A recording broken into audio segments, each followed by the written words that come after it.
Baba Shuaib, the correctional officer, born in Accra, Ghana, a Quranic researcher and a critical thinker based on religion, who does online lectures based on the guidance of the Quran on platforms such as Facebook, YouTube and TikTok since 2018.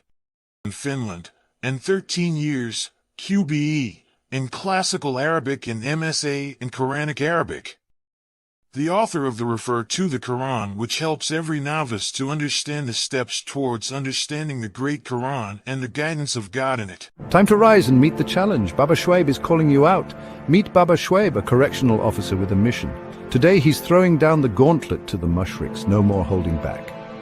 With his logo shirt and cap, Baba Shuaib sits tall and confident. He says, the time for action is now. It's time to rise, to push past limits, and to become the best versions of ourselves. Baba Shuaib believes in the power of determination and resilience. His challenge is simple. Stand up, face your fears, and conquer them. Every day is a new opportunity, he says.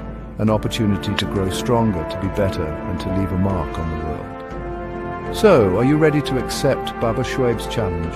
Are you ready to rise above and beyond? Join Baba Shuaib and let's show the world what we're made of, because the only limit is the one you set for yourself. Mash up the deen, mash up the deen. They might hijack the surahs and all that's between. Oh, no sense of sabah or the unseen, preferring hadith to embrace the obscene. Yeah, yeah, yeah. When the Holy Quran came into existence, the messenger was met with mass resistance. They couldn't believe his unrelenting persistence. A fully detailed book with overall consistency. This didn't stop them from transgression. Whenever the Quran would get some mention. When the time came for Quran court in session, the people were held to account and detention. Mention Allah in the book alone, a version. Mention hadith, scriptures, conversion. Prioritize man's indulgence, perversion. Base the deen on hadith, corruption. Today the Islamic ummah is polluted. The people of the book remain convoluted. The victimized women of Islam are muted. The Quran alone people are disputed. The true defenders of Islam are few and far to one five. Sunan ibn Majah, hadith devotees follow Lucifer. Get prepared for the correctional officer. Mash up the deen, mash up the deen. Polluting the minds of the mu'mineen. Proclaiming no hope for the alamin. Perverting the sirat al-mustaqim. So much for the millet of Ibrahim. Amani.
Finally, I'm here.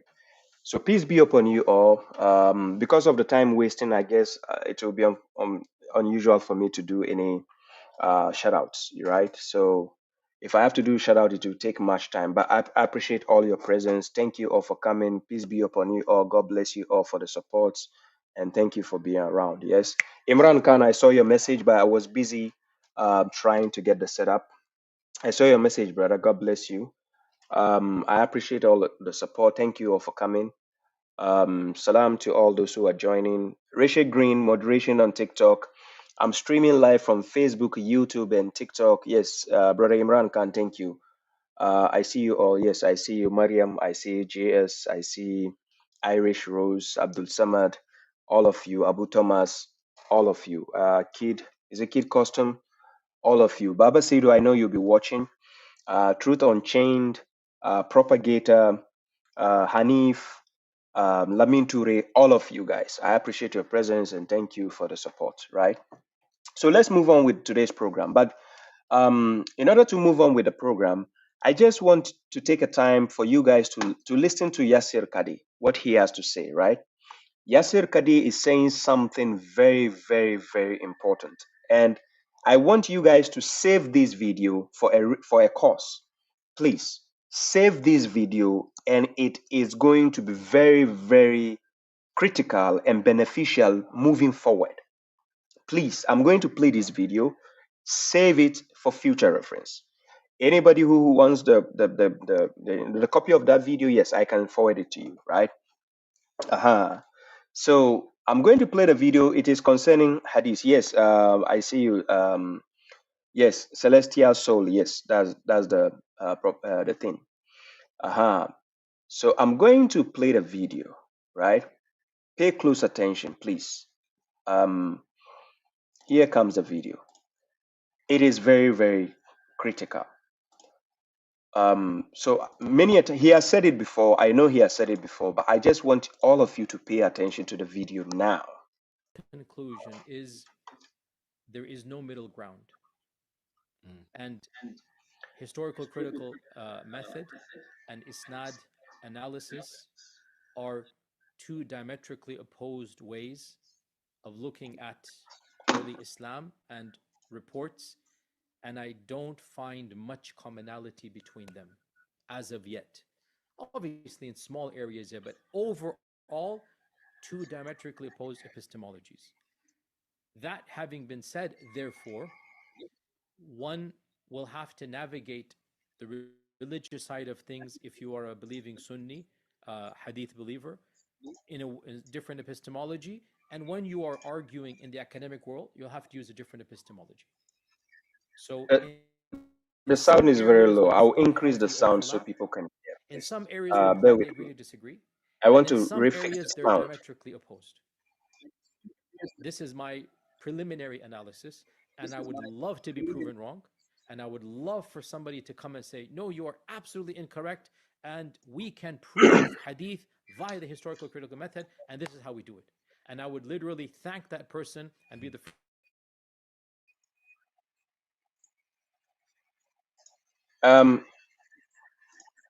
Guys, bear with me. I'm very sorry. I think this version I'm playing, the sound is very, very weak. So I'm resetting the video so that I can put up with a much better sound, right? The sound is very weak. So let me reset it up and put it with much better sound. Yeah.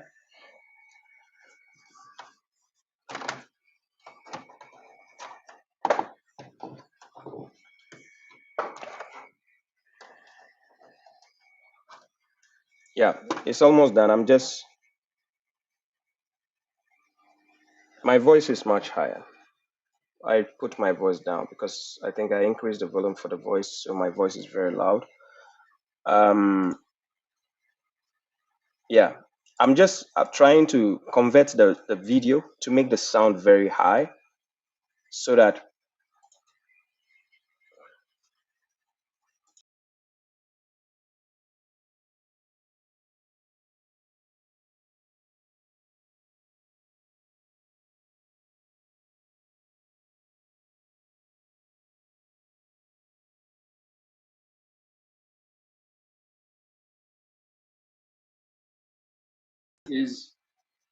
there is no middle ground.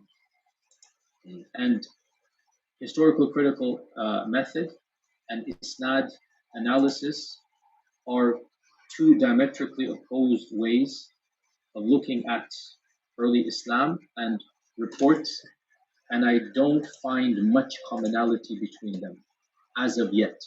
Obviously, in small areas here, but overall, two diametrically opposed epistemologies. That having been said, therefore, just a second.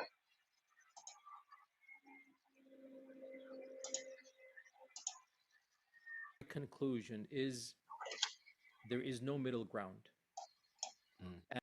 No, not you. Not this one. This one.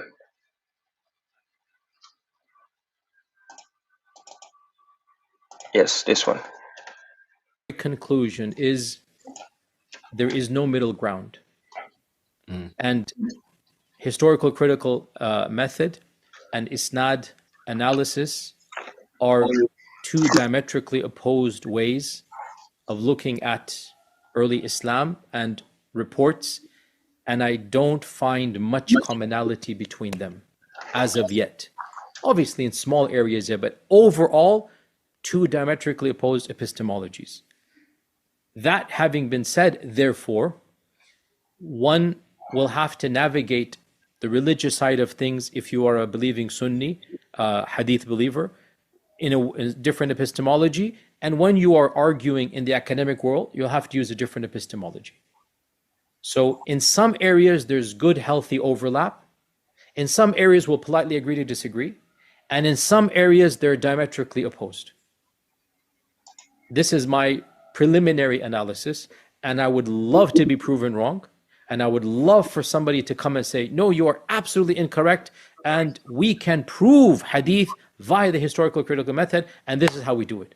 And I would literally thank that person and be the first to buy the book and love to see it. As of yet, though, I'm a little bit pessimistic and I don't see there to be much of a commonality. So we're going to have to simply say, if you believe in the, that the Sunnah has been preserved by the Hadith, you're going to have to follow a certain epistemology, a certain paradigm.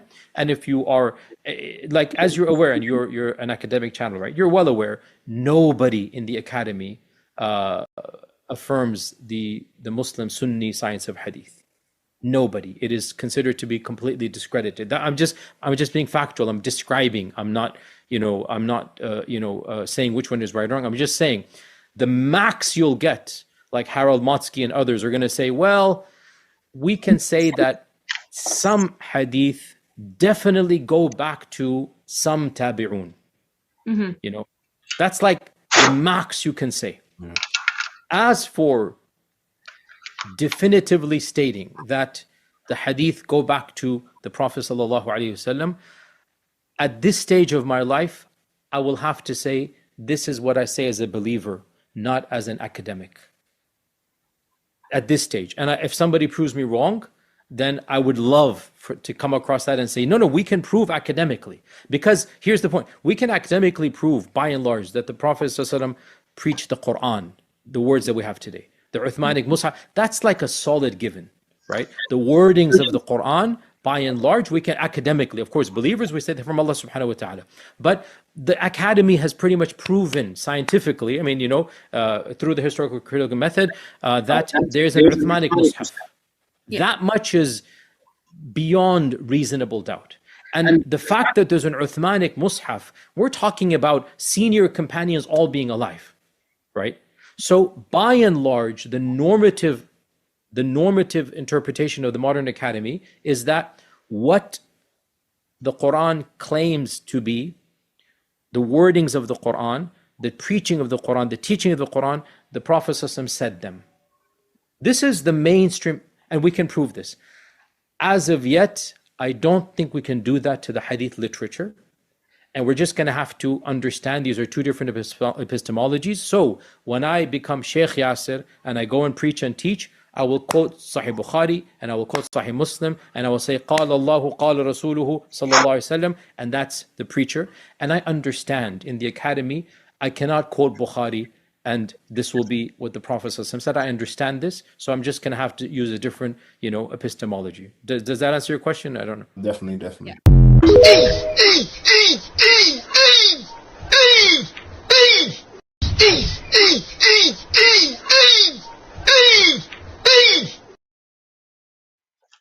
You see, guys,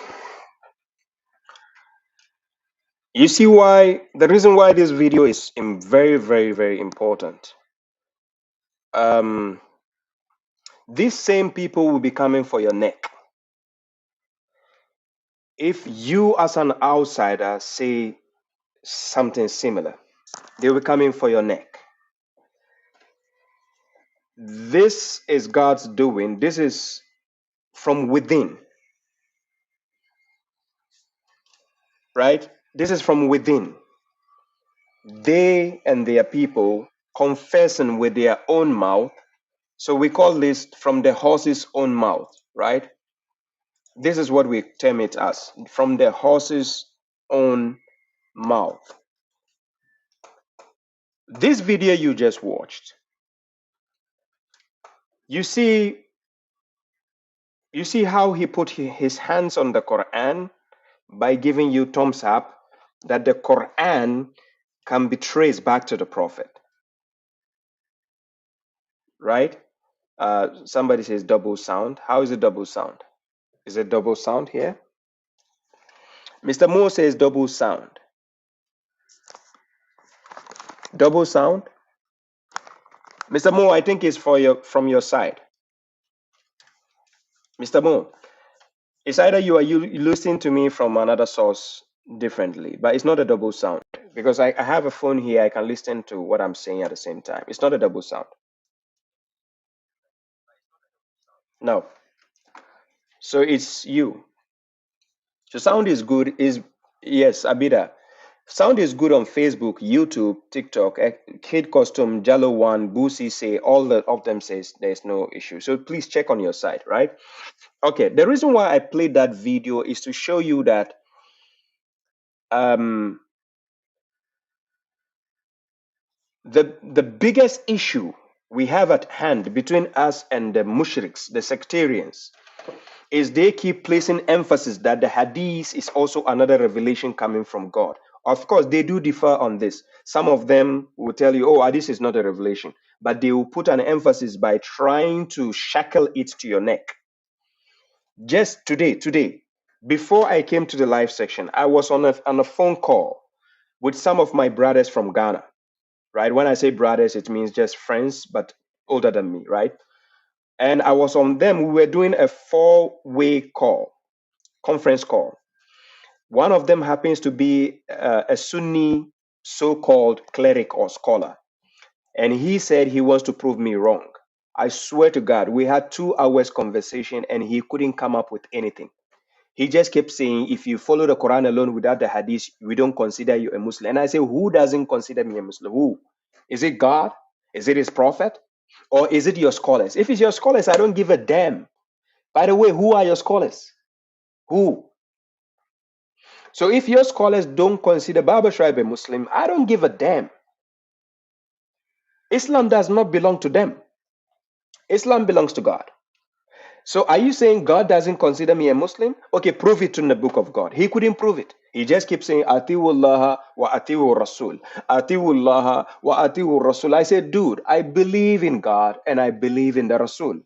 I obey God and I obey the Rasul. What is your issue? I ask him. He says, but you don't want to agree with the hadith. And I say, prove to me from the book of God where God asks you to follow books after. Listen, not before. To follow books after the Quran, because your garbage books came after the Quran. So prove to me where it is. He couldn't prove. Then he said, but you have to follow the sunnah of the Prophet. And I said, okay, hypothetically, let's assume I believe what you're saying. Hypothetically, I have to follow the sunnah of the Prophet, right? I asked him, is it not the sunnah of the Prophet that he married a 6-year-old girl? Now he's confused. He said, but some of the hadiths, they differ. Some say it's not 6, some says it's 9, some says it's 12, some says... And I said, which one is it? He couldn't tell. And I said, okay, if you guys claim Prophet married a 6-year-old girl, let's hypothetically say 6 years old, because he doesn't want to stipulate on one. So I said, okay, since that is his sunnah, I expect every Sunni in this world to marry a 6-year-old girl.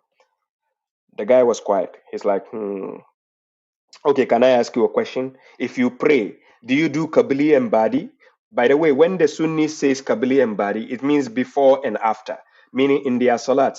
When they are praying, Alhamdulillah, Rabbil Alameen, Ar-Rahman Ar-Rahim, they go down, ruku, they go sujud. Sometimes they forget.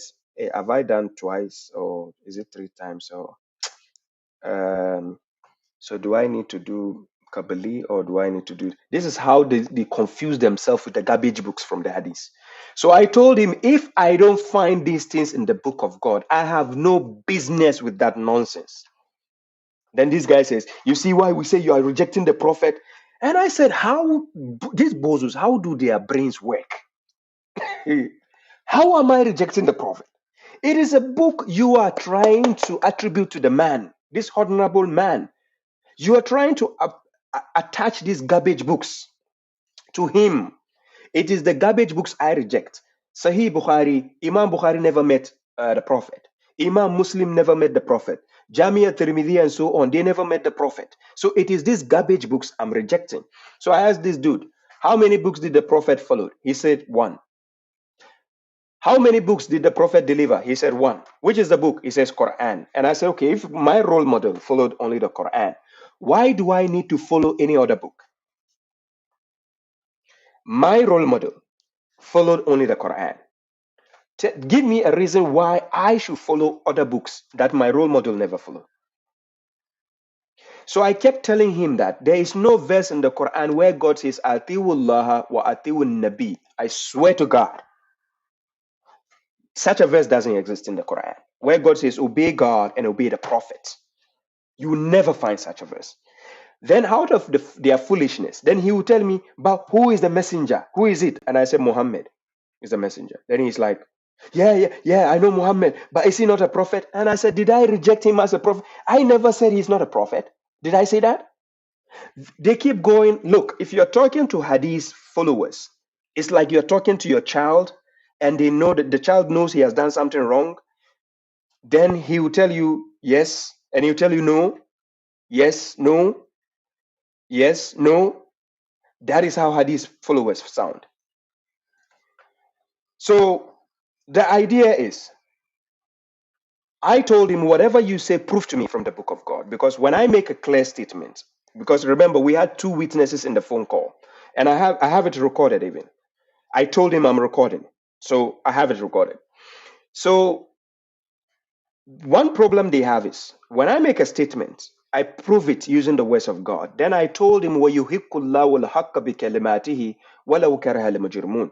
God says he will enforce the truth with his words, even if the criminals dislike it. Chapter 10, verse 82. Yes.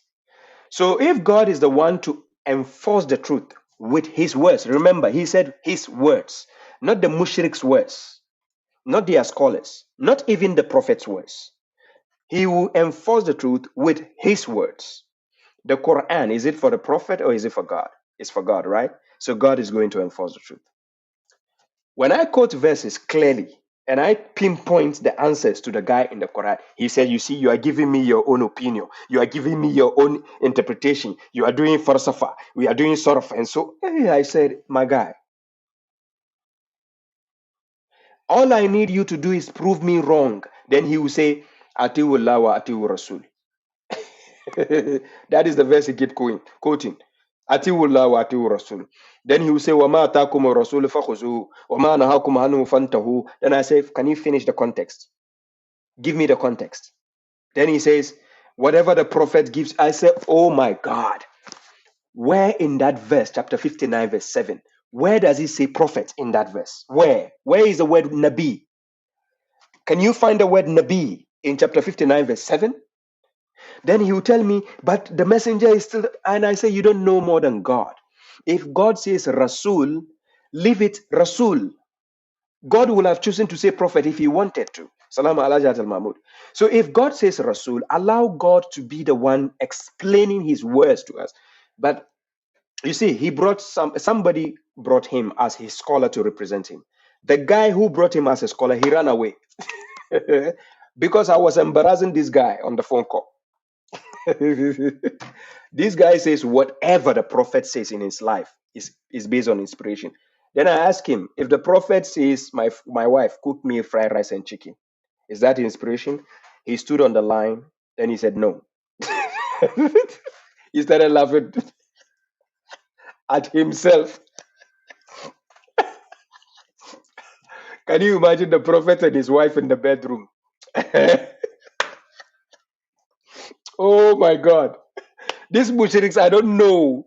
Their brain, I swear, I told him in the phone call, this guy, his brain is from AliExpress and Temu. I told him in the call. I'm not scared of them, right? But in the nicest way, in the friendly way. I told him, your brain is from AliExpress and Temu. What is wrong with your logic? This guy says the prophet never says anything out of opinion or out of his desires. And I said, dude, don't your hadith books even say that sometimes he passes on judgment and then the verse will be revealed to him, then he will call them back and say, hey, guys, come. God has revealed the right answer, come. So the first answer he gave, where was that from? Then the guy said, yeah, he used his opinion, but God corrected it. Then the one who brought me to face him said, but that is what my sheikh is saying. My sheikh says the prophet can speak from his opinion. You said no. But now you are affirming that, yes, he can speak from his opinion, but God fixed it. And I said, dude, I can take you to the Quran, chapter 66, verse 1. Ya ayyuhan nabiyyu, lima tuharrim ma ahallallahu laka tabtagi mardata azwajik, wallahu ghafurur rahim. Chapter 66, verse 1. God asked him clearly, why do you prohibit what God has made lawful for you? Why? Why do you prohibit? Yes, salam to you, Zamani Badiu. I was with this brother on the call. This brother, Zamani Badiu. He called me to represent him. And this other guy was just making a mess on the phone call. I'm serious. Look, the guy who brought the other guy who's supposed to be learned, he ran away and left his scholar. He never came back till we ended the call for 2 hours. He never came back. He abandoned his scholar and he ran away. So in the call, I made a vow and I told him, look, not today, not tomorrow, not even your top scholars can come and disprove Baba Shraib. I told him in the phone call. Then he says, yeah, we don't consider you a Muslim if you don't follow that. And I said, that is your opinion. I respect that. It's opinion, fine. Because that is what your scholars have been saying. Even tomorrow they will say the same. I don't care. Let them keep saying that. But can they prove it in the book of God? Nay. Indians, I borrow your, is in Nahi. Nahi. They can't. I'm serious. We even extended hands and gave him invite that I'll be on live session right now. He should come. I promise you, he is nowhere to be found. You will never find them. No. They are scared of the world seeing their mess. I'm not joking with you. This is why the likes of Muhammad Hijab and so on will be shivering. This is the likes. That is why people like Farid Response will be hiding in the comment section. They look, Farid Response, he knows me very well. This is why they will stay far away, according to them, because the logic we are using, when we present it in front of the bigger audience, is a danger for them. I'm serious. When we present the logic we have to their bigger audiences, it's a danger for them. Because then, guess what? Guess the danger. When we present our logic in front of their audiences and we leave, now their audience will go home reflecting and they're like, but what that guy said is true. See, he asked our scholar a question. Our scholar is sweating. I think we need to ask more. Let's ask the scholars more because they have to prove that point. So what they do to their followers, thank you very much, Lima Imrada. I appreciate that.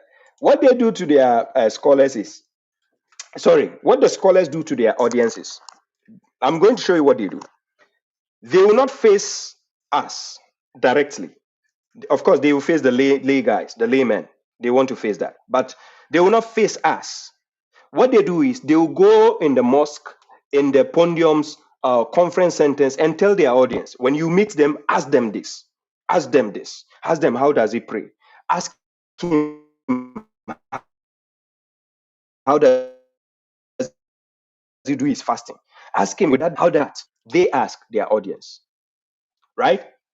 They ask their audience, and they will tell their audience to come and ask us. This is what they do. Oh, the strength of my, what is wrong? My network? Okay. They will say, ask them, ask them. But instead of them coming face to face and face us, because look, the best thing your scholars should do is face us and crumble us. So that's it. Yeah, the voice is breaking up, right?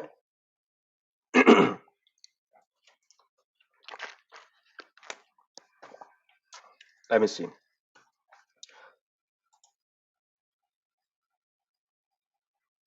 Yeah, it's telling me to use the router because I think today the network on this side was having a slight problem. Let me try to put the cable, the route to connect to the router.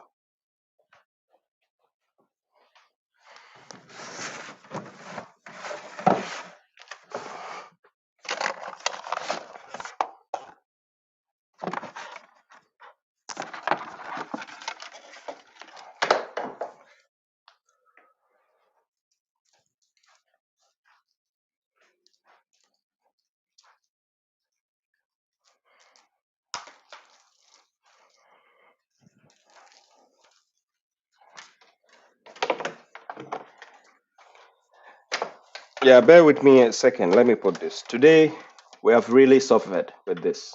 It's good, Baba. What the heck? I know. I can see a signal here showing me the signal. The strength is down a bit. So the better I do this is better. Yeah.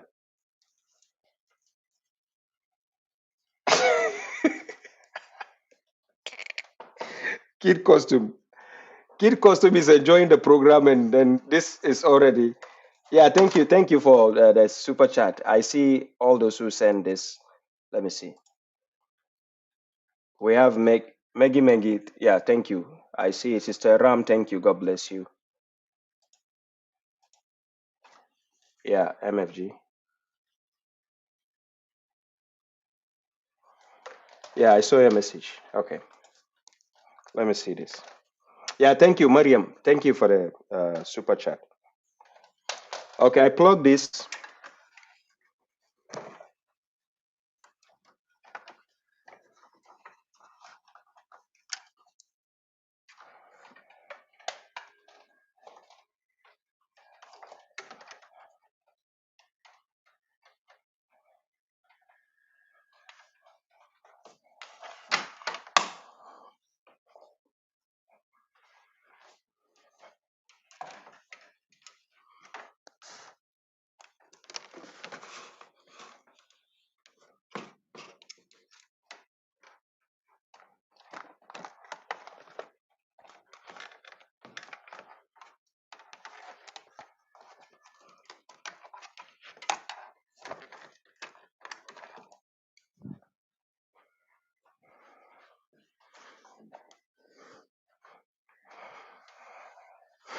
Yeah. So now I've connected to the main internet, so the strength of the network should be strong enough, right? Okay. So I was just narrating to you what happened today. Yeah, Mazlan says, wow, Baba and top red to down. Okay.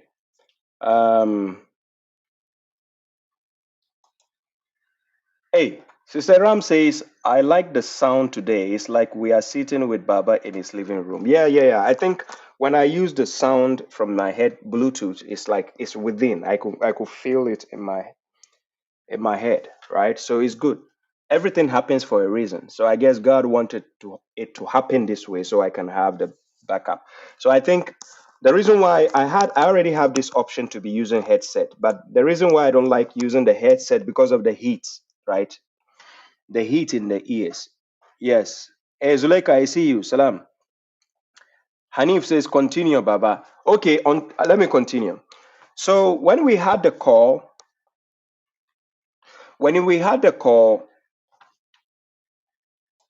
I wanted to prove to the guy that the hadith, his own hadith books, says that the prophet married a 6 years old girl. That is Sahih al-Bukhari 5134. So he asked me for the reference and I gave him the reference and I'm like, check. I said, check. Then the guy is telling me to quote the hadith. Then I said, oh, dude, I gave you the reference. So you open it and check. Then he said he wants me to recite the hadith for him. And I said, oh my God.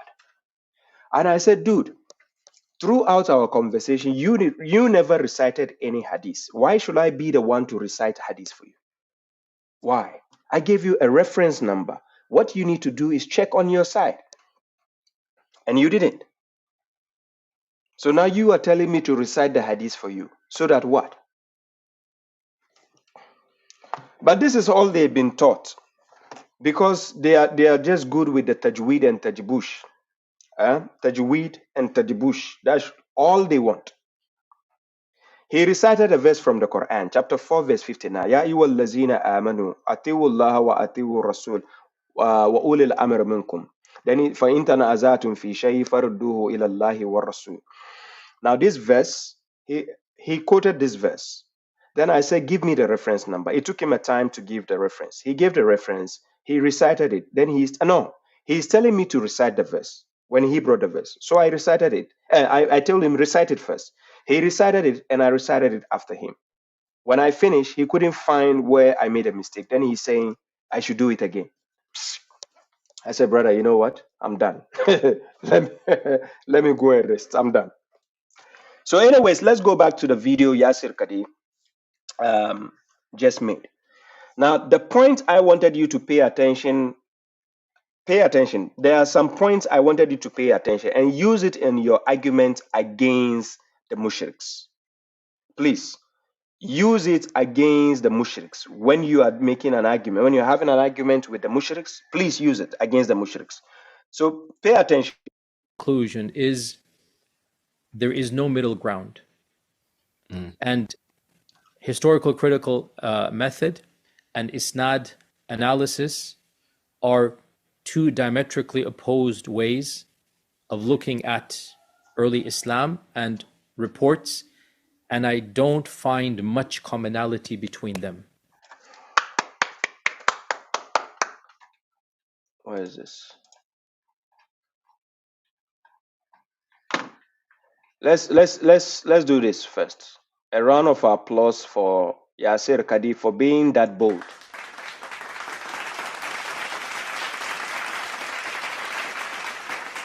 That is a bold statement, by the way. This statement he made is a bold statement, but let's go forward. As of yet. Obviously in small areas, yeah, but overall, two diametrically opposed epistemologies. Thank you. That having been said, therefore, one will have to navigate the religious side of things if you are a believing Sunni, Hadith believer, in a different epistemology. And when you are arguing in the academic world, you'll have to use a different epistemology. So in some areas, there's good, healthy overlap. In some areas, we'll politely agree to disagree. And in some areas, they're diametrically opposed. This is my preliminary analysis. And this is when the sectarians bring you certain hadiths when it happens to be in conformity with what God says, and they think they have the urge to tell you that, oh, you have to accept all the hadith books. What? Just because you say something which is in line with the Quran doesn't necessitate your book is from God. This is the logic they don't understand. Just because they said something from the hadith which happens to be in line with the words of the Quran does not necessitate that it is from God. So our claim is, if it is not from God, we don't need it. That is what we are saying. These people will be bashing Yasir Qadhi for this. They did it to him before. He mentioned this when he says they had holes in the narrative. They attacked him for it. Muhammad Hijab and so on, they all came for this guy's neck. Uthman Farooq and so on, they all came for this guy. And this guy, this video again, please, the Muslims of the Quran alone community, let's make this trend so that the mushriks will see it again and go for him. He is part of them. So let them handle him. It's none of our business. would love to be proven wrong. And I would love for somebody to come and say, no, you are absolutely incorrect. And we can prove hadith via the historical critical method. And this is how we do it. So this is my line of argument. This is what I like about challenge and argument. This is what it's about. That is why Musa alayhi salam had to go and face Pharaoh and his magicians to establish the truth. You say somebody is wrong, go and sit down with the person, present your evidences. Then the person will present his evidences. Then we will see who is wrong. That is the line of argument Yasir Qadhi is proving right now.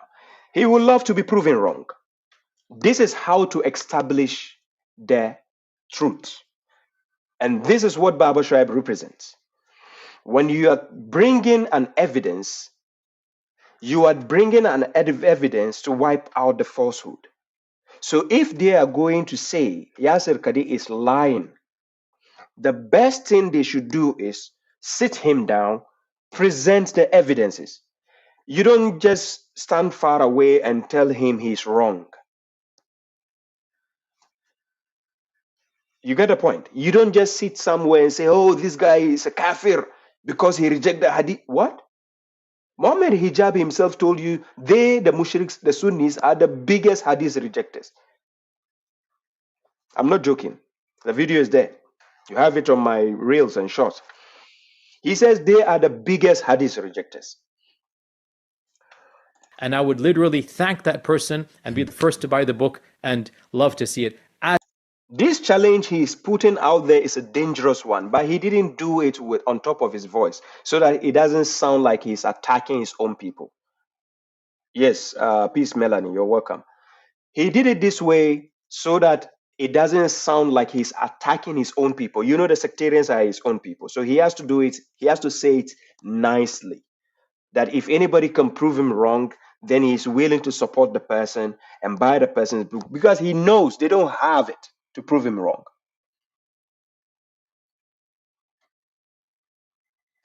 Yeah, he knows his people don't have the evidences to sit him down and prove him wrong. He knows that. So if you check critically, the modern day version of Yasir Qadhi and the modern day version of Numan Ali Khan, I feel like they are sitting on the edge of being sectarians. Yeah, I'm not joking with you. I feel like the modern day version of Yasir Qadhi and the modern day version of Numan Ali Khan are sitting on two edges. So if you watch them critically and they are speaking, they are careful about the choice of words they use because they know how the scholars can come for their neck. Yes. So, but they know, they kind of know a lot of things that people don't know. The reason why I mentioned Yasir Qadhi and Numan Ali Khan has expertise in the Quran, whilst Yasir Qadhi has expertise in the Hadith books. When you go throughout the sectarians, these two people are top notch into the categories of being a sectarian. Numan Ali Khan is top notch in terms of the field of the Quran, whilst Yasir Qadhi is top notch in terms of the field of the Hadith. Yes. But these two people are sitting on the edges. I'm telling you for a fact. I've observed their videos. I've observed the way they speak. I've observed the way they articulate the things they have to present to the audience. But still, they are mushriks, right? Yeah, you know. Yeah, that you can't take away from them. It's part of the DNA. They are still mushriks, right? That is the biggest thing God hates. To be a mushrik. Yeah, but they can be nice people, but still mushriks. Yes. So that one, there is nothing you can do about that. So not until they denounce the act of being mushrik, then we can say they are one of us. But other than that, still mushriks. Anyways, let's continue. As of yet, though, I'm a little bit pessimistic, and I don't see there to be much of a commonality. So we're going to have to simply say, if you believe in the You see the conclusion he is drawing? So you are going to just much say, if there's a condition there, if you believe, so it becomes blind faith. Yes, hadith following is based on blind faith. Yeah, it's just blind faith. Hadith following is not based on facts or evidences. No, it's based on blind faith. That's how hadith following. The scholar said we should follow. Does it? No backing, no backup. The Quran doesn't even back up these hadith books they follow. The Quran doesn't. Yes, that the Sunnah has been preserved by the Hadith, you're going to have to follow a certain epistemology, a certain paradigm. And if you are, like, as you're aware, and you're an academic channel, right? You're well aware, nobody in the academy affirms the Muslim Sunni science of Hadith. Nobody. It is. That is why they hate the Western world, because the Western world challenges the narrative and the status quo of whatever hadith they are trying to present, and saying the science of hadith, the isnad, the mutawatir hadith, these are all nonsense. And out of their foolishness, they will tell you, "Oh, we can trace some of the hadiths to the tabi'in, and to the hey, hey." Hadith where you have donkeys even narrating hadith. Donkey. They take hadith from donkeys even. Yes, I have the video. I saved it somewhere. Wallahi. Where did I save it? They have hadith where even donkeys give them hadith.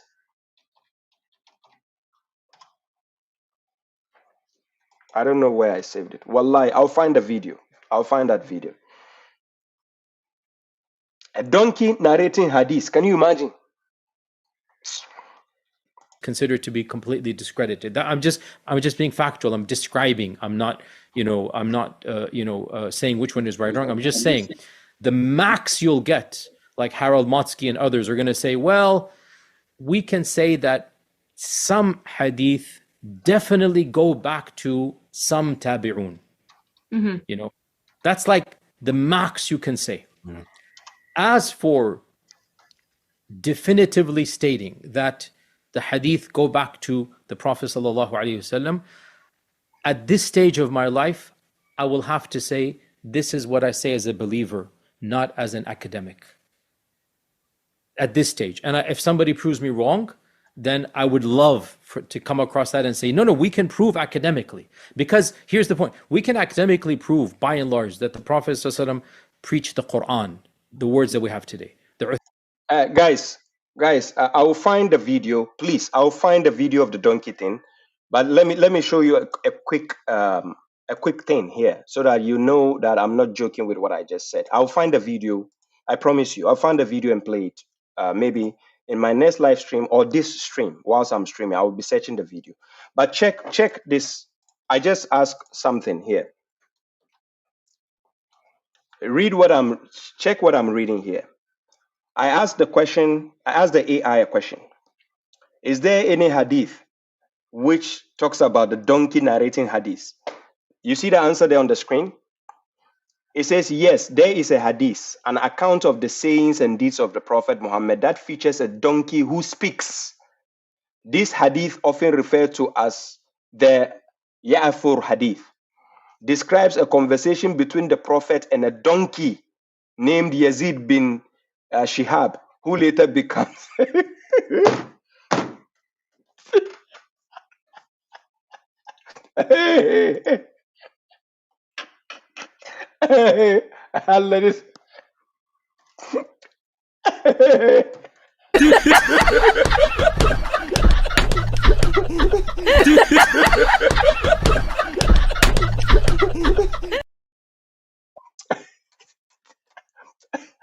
guys, wallahi, God bear me witness. I'll find the video. I'll play it here. You see the scholar saying it. A top scholar from the Middle East. He said, how can anybody in his right senses take these people seriously?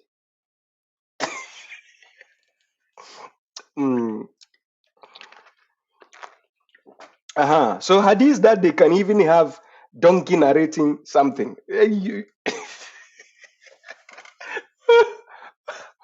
Melody, I'm not laughing. I'm not smiling. I'm laughing. This warrants laughing, not smiling, please. Smiling is when somebody tells, "Oh, you look nice, you look," then I can smile. This I'm laughing. I'm laughing my lungs out.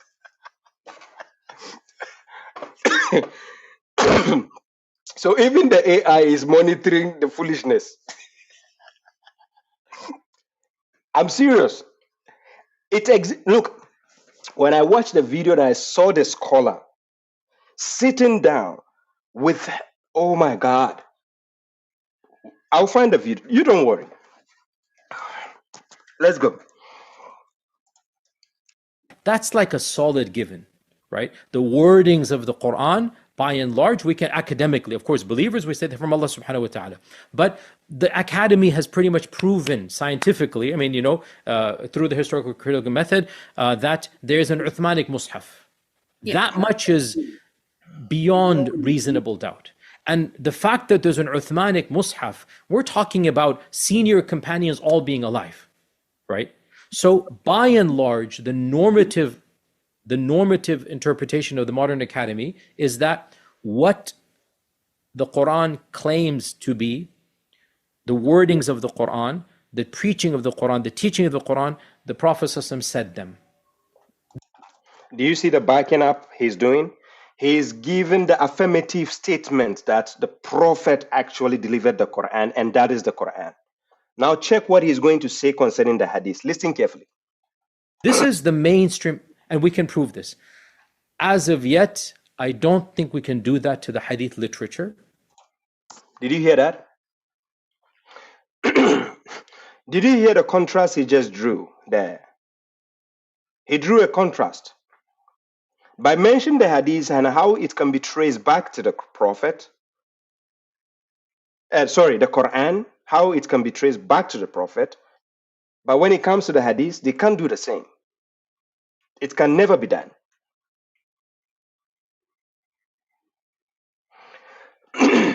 And we're just going to have to understand these are two different epistemologies. So when I become Sheikh Yasir and I go and preach and teach, I will quote Sahih Bukhari and I will quote Sahih Muslim and I will say قال الله قال رسوله صلى الله عليه وسلم, and that's the preacher. And I understand in the academy I cannot quote Bukhari and this will be what the Prophet said. I understand this, so I'm just going to have to use a different. Do you see? So here, Yasir Qadhi is telling he's going to play neutral as a hypocrite because he knows he cannot prove it academically. But when he goes as Yasir Qadhi to preach to the people, he can say, Qala Allahu, Qala Rasulu, the Hadith says so, and he says so. That's it. You don't have an objection. Blind faith. But when it comes to prove it factually, academically, no, it cannot be proven. So what are you selling to the people? Because if academically you can prove the Quran authenticity, you can do that academically.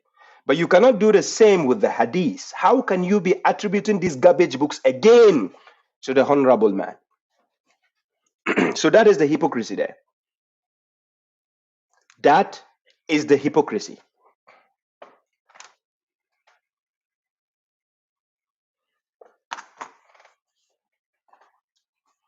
Let's continue. Different, epistemology. Does that answer your question? I don't know. Definitely.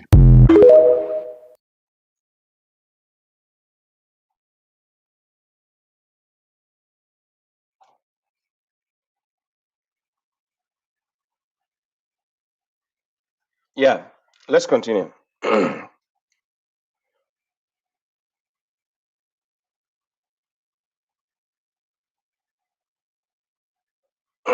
Yeah. So here you heard exactly what Yasir Qadhi is saying, which means when it comes to our faith, they just have to present to us the blind faith.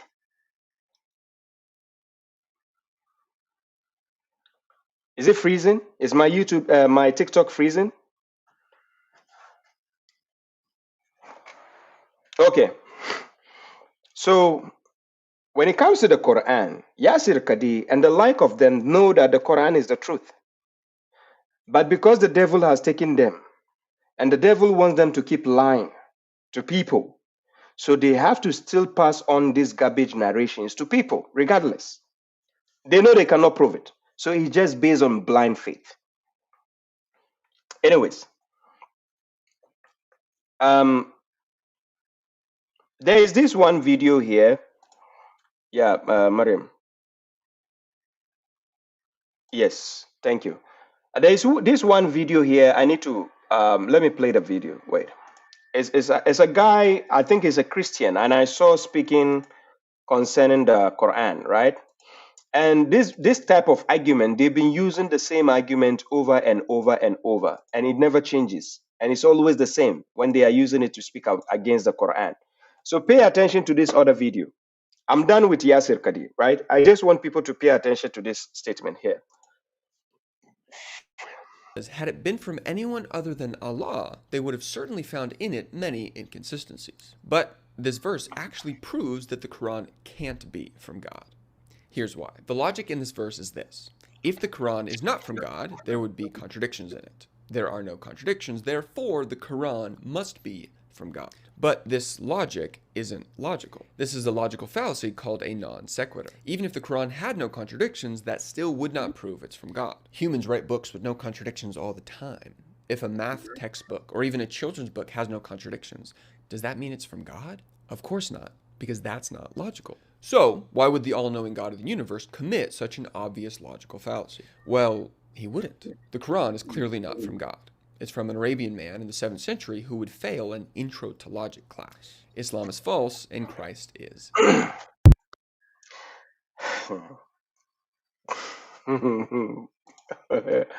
They think they are sensible and they keep on making mistakes.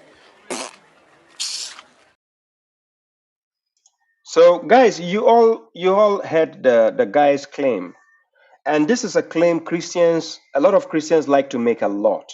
And when I say Christians, the ones who are against Islam, they like to make this claim a lot, right? And I'm going to break this claim down to show you from the angle they are looking at it is not the right angle to look at it from.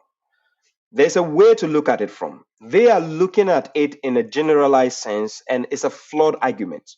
I've given answers to this kind of issues. I've done rebuttals several times. Yes, Tuli after Tuli, eh? I've given. Somebody says I can't hear you. Marshall de Grey, you can't hear me. How? You are the only one who cannot hear me. People can hear me, sounding clearly. So this claim they make. A lot of Christians like to repeat the same claim over and over and over. So I'm going to show you the logical fallacy they commit when they are trying to disprove the Quran, right? There's a reason why I played the video of Yasir Qadhi first before coming to this issue, right? Okay, so let's go to the video. So Surah 482 says, had it been from anyone other than Allah, they would have certainly found in it many inconsistencies. So chapter 4 verse 82, Quran chapter 4 verse 82 says, Afala yatadabbaruna al-Quran. Do they dare not contemplate the Quran? Then he says, Walau kana min indi ghayrillah. Had it been from other than God. Walau kana, if he had been, it had been, or had it been from other than God, Allah, lawajiduhu fihi ikhtilafan kathira. They will have found there in numerous contradictions, or we can say discrepancies. The challenge God is throwing is based on the Quran. God never said a book. He didn't say a random book or a random thing. But I'm going to show you the logical fallacy they commit when they are trying to challenge this notion. Let's go. But this verse actually proves that the Quran can't be from God. The verse doesn't prove that the Quran is not from God. No, that's not what that verse does. It's the angle you are looking at it from. That is the flawed argument. God is claiming to be the one who revealed the Quran. It is the Quran he is claiming to have revealed it. because it's a book of guidance. I dare anybody in this world to show me a book of guidance other than the Quran which doesn't have contradictions or discrepancies. I dare any Christian, and I dare any Jew, and I dare anybody from any religion should come and show me any religious book of guidance, because the Quran is a book of guidance. This is the challenge God is claiming. Quran came to give guidance to people. Quran chapter 2 verse 185. Sharu Ramadan allazi unzila fihi al-Quran hudan linnas. Quran is here to represent guidance. So God says in Quran chapter 10 verse 37, وَمَا كَانَ هَذَا الْقُرْآنَ أَنْ يُفْتَرَى مِنْ دُونِ اللَّهِ وَلَكِنْ تَصْدِيقَ الَّذِي بَيْنَ يَدَيْهِ وَتَفْصِيلَ الْكِتَابِ لَا رَيْبَ فِيهِ مِنْ رَبِّ الْعَالَمِينَ. Quran chapter 10 verse 37. God says this is not the Quran that could be invented by other than God. However, it is a confirmation of what was before it and an elaboration of the book. There is no doubt therein from the Lord of the worlds. This is what God is claiming. So when God says, "Afala yatadabbaruna al-Quran," do they not contemplate the Quran? Then he says, had it been from other than God. So the challenge God is putting is not just write any random book without contradiction. That's not what God is saying. Baba Shuaib, I wrote a book. It's called Refer to the Quran. There's no contradiction in that book. Yeah, I have a book. But that is not the challenge God made. Write me the book like Quran, or bring me a book like the Quran. Nobody can bring it. That is number one. Bring me a chapter like that of the Quran. You can't bring it, because if, let me give you a hypothetical example. You want to write a chapter like the Quran, right? Whose name are you going to write in the beginning? In the name of who? The chapter you want to bring. Whose name are you going to read? Right. Because God says, bring other than him as a witness. For the chapter you are going to bring. You bring other than God any witness to your book. So let's see, whose name are you going to write? You are going to write in the name of who? The devil? Anything you are going to write is below God. Whose name are you going to write? God, he never gave you the authority, and we will find contradiction if it's not from God, just like the Bible did. Bible is full of contradictions. I dare any Christian watching, if I finish, hop on. Baba Shuaib is going to show you the contradictions. Yes. Your book is full of contradictions. So the idea here of the Quran throwing a challenge is to tell you the Quran specifically, if it is not from God, you will find numerous discrepancies or contradictions. That is the claim God is making. God is not just telling you any random book without contradiction is from God. He never said that. Here's why. The logic in this verse is this. If the Quran is not from God, there would be contradictions in it. That is number one, because the book is claiming to be from God. So the book is telling you, if it's not from God, you will find numerous contradictions, because Quran will not be consistent with his claims. It will just be making things up, confused. But because it's from God, you will not find those contradictions unless you twist the words of God. This is what I see many Christians doing out there. And I would love to see any Christian who will say, I want to challenge you, Baba Shuaib, on the Quran. I dare you. You saw the respect God Logic gave me when I came to his page concerning the Quran. Listen to what God Logic said. This is what God Logic said. I did not expect to, when I said I'm going to bring one more guest on, that it will go that long. But when you got somebody like correctional officer on, you got to give him his time, got to give him his time. So that was fun. I had fun. That was a fun little sparring match. Well, the reason why I like correctional officer is because he quotes the Quran. Like Muslims, they don't quote the Quran. Sunni Muslims and Shias, they don't quote the Quran. Correctional officer, he's a Quran only, and he quotes the Quran. So going Quran for Quran, bar for bar like that is fun. It's fun to do that. You finally get somebody that you can go, Quran for Quran with. You know what I'm saying? So that was a good time. So I hope you guys enjoyed that. Yeah. God Logic making you understand what I represent is the Quran. And I'm telling you, the Christians who claim Quran is corrupt, Quran has problem. I'm ready for you. Come, let's go into the Quran and let's see the contradiction you are claiming. And I'm going to show you the logical fallacy you are committing. Because it is you going into the Quran and twist the narrative. This is what I'm not saying all Christians, but some pagans also among the Christians do the same. Because they want to tell you, look, Islam is false. Because they misunderstand the verse being quoted. Okay, now let's go to the second claim. The second claim is the Quran has no contradiction or errors. That is what the guy is saying. Look. There are no contradictions, therefore the Quran must be from God. But this logic isn't logical.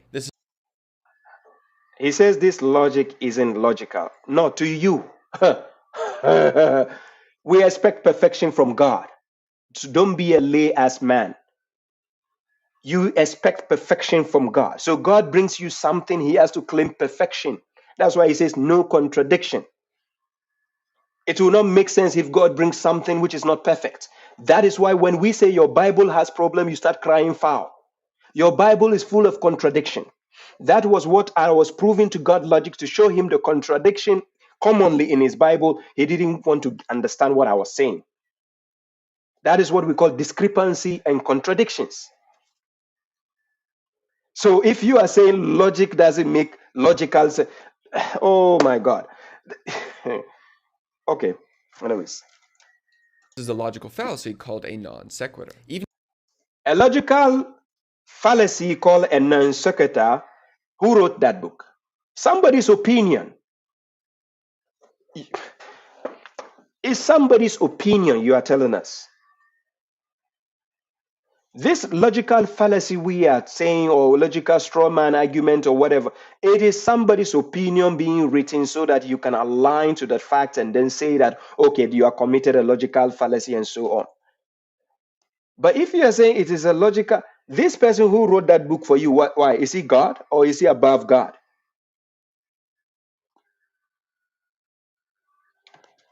If the Quran had no contradictions, that still would not prove it's from God.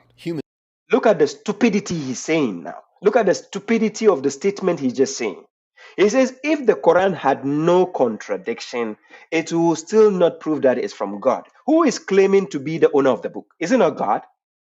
So if the Quran doesn't have contradiction and you say it's still not proven that it's from God, then who is the owner of the Quran? Who claims to be in charge of the Quran? The last time I checked, the Quran is from God. So now you are saying if there is no even contradiction, still the Quran cannot be from God. Then who is it from? He's going to put the allegation at the end of the video. Ya salam Ibrahim Muhammad, you are welcome.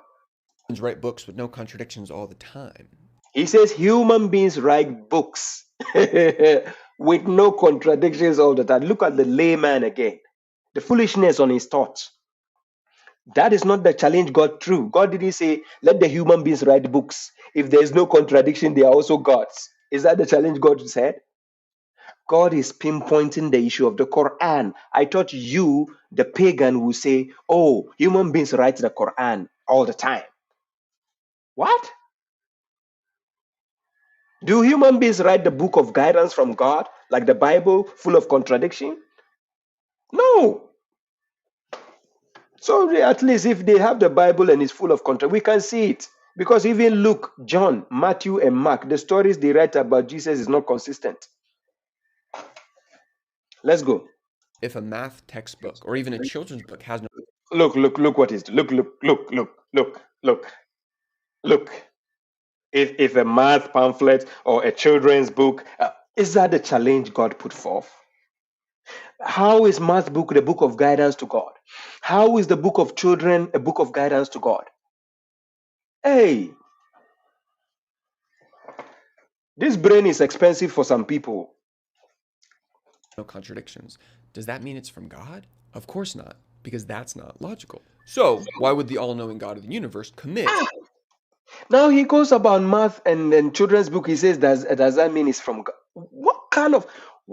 what food does this guy, does he eat or drink the food? I don't know.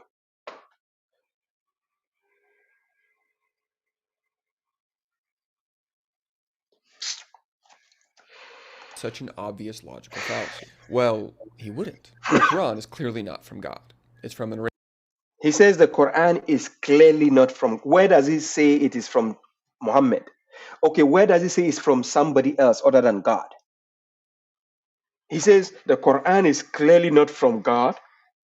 What? What is wrong with these people? The Quran is clearly not from God. Arabian man in the 7th century who He says it is from an Arabian man in the 7th century. Yes, thank you, Melanie. Have a nice night. He says it is from an Arabian man in the 7th century who will fail what? fail an intro to logic An intro to logic class. Islam is false and Christ is king. So he spoiled everything by saying Islam is false and Christ is king. King of which country? Says Christ is king. Of which country? Hello? Which kingdom is that? Seriously. Look, even your Bible. Look, they say Christ is king, right? Okay, let me show you what their Bible says. I'm going to take you to the verse in the Bible. Shall I put it on the screen, right? I think I put Bible Hub. I'm going to show you a verse from the Bible. See what the Bible says. Then we are going to see if your Christ is the king, according to your own Bible. Let's see if Christ is the king. So I go to the book of Corinthians.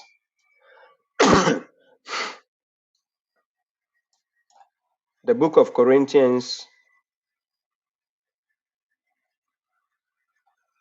1 Corinthians chapter 15, verse 24, right?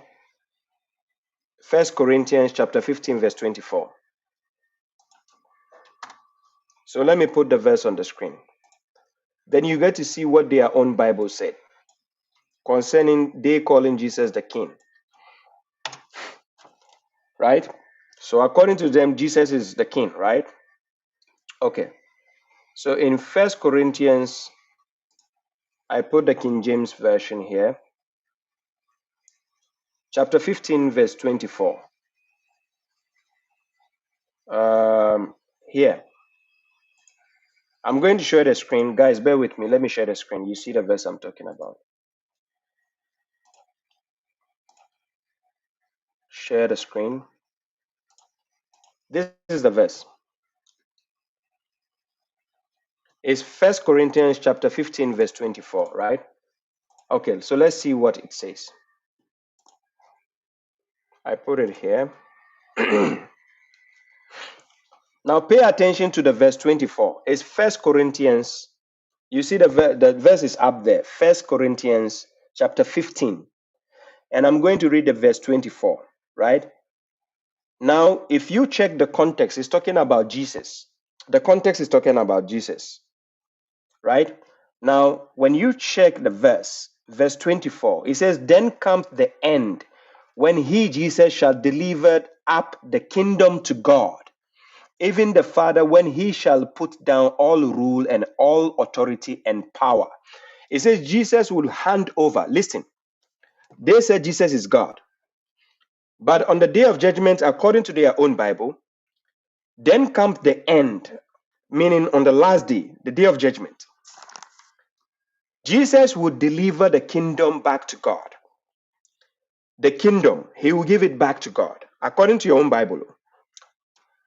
Even the Father, when he shall have put down all rule and all authority and power. So Jesus is going to put down all the rule, all authority, and all power to God.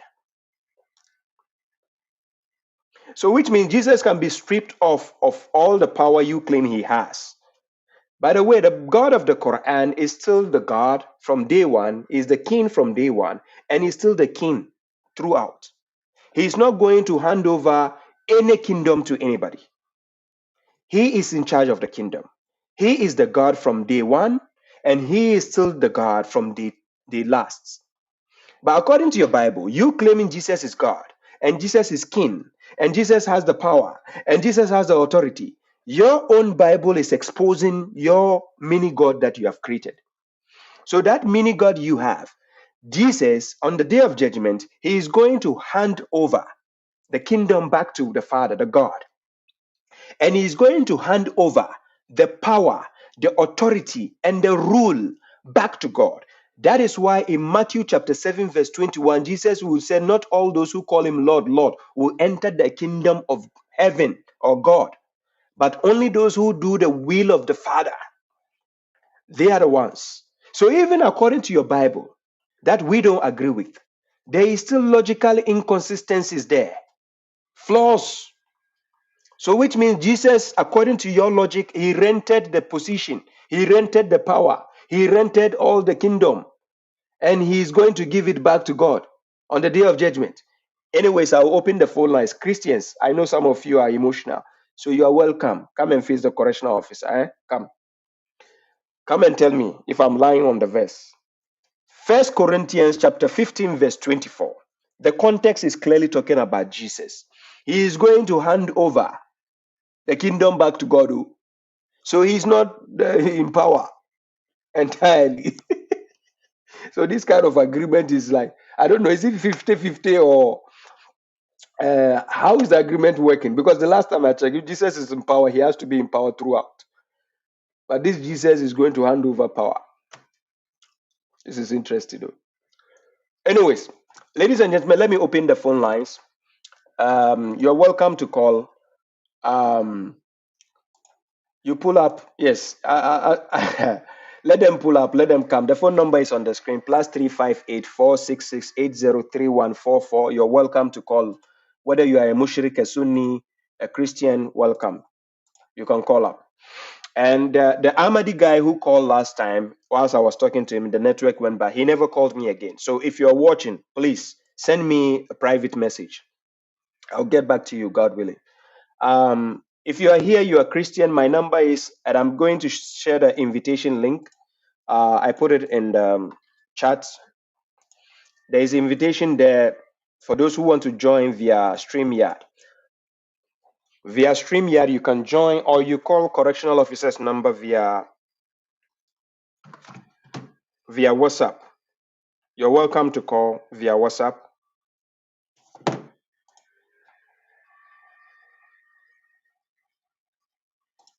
Yeah, you're welcome to call via WhatsApp. So yes, you can call. They are all the same, set right up. So here, what I've spoken about, I spoke about Yasir Qadhi, and I spoke about, okay, somebody is calling.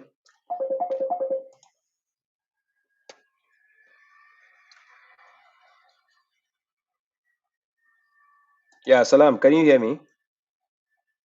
Yes, I can hear you. Yes, brother. Your name and where you're calling from? My name is Amadou, and I'm calling from Denmark. We spoke before. Really?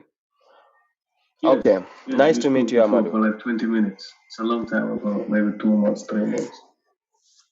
Yes, you're welcome, brother. How may I help you? Yes, thank you, brother. I have a question about this verse. If I remember, I think this is chapter 46, verse 15. You mean from Quran? From Quran, yes, chapter 46, verse 15, where it talks about maturity and 40 years and stuff. Okay. So you can lay down your question. I'll open the verse. What is the question pertaining to that? Yes, but I have another. I think one can ask 2 questions. Is that okay? You have 2 questions. No problem. Yes. So the other one is concerning the middle salat. That is the one in the night. Let's go with the first question first. I said, what is it you are asking up concerning the first question? Concerning the first question is, it talks about 40 years maturity. So what does it exactly mean with the 40 years and the maturity? Is it because that is where people reach their full maturity, or I don't really understand? No, it has to do with the dua that God wants us to do when you reach that age. So let's check the verse. So God says, and we had advised the human being to be good to his parent. His mother bore him in distaste and gave birth to him in distaste. bearing Yes. him and weaning him for 40 months, until when he reaches his maturity and reaches 40 years, he should say, you see, Yeah, he should say. he should say. So that is a dua God wants you to do when you reach 40 years. Then he says he should say, Lord, assign me to be thankful of your blessing, which you have favored me, and upon my parents, and to act righteous, which you approve, and rectify for me among my offspring.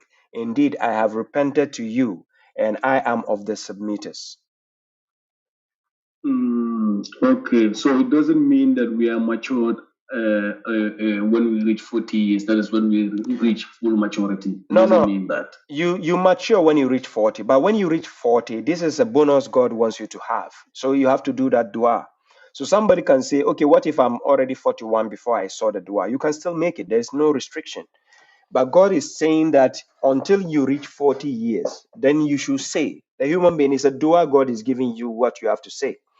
So when you read up to verse 16, he's going to tell you why he asked you to say that dua.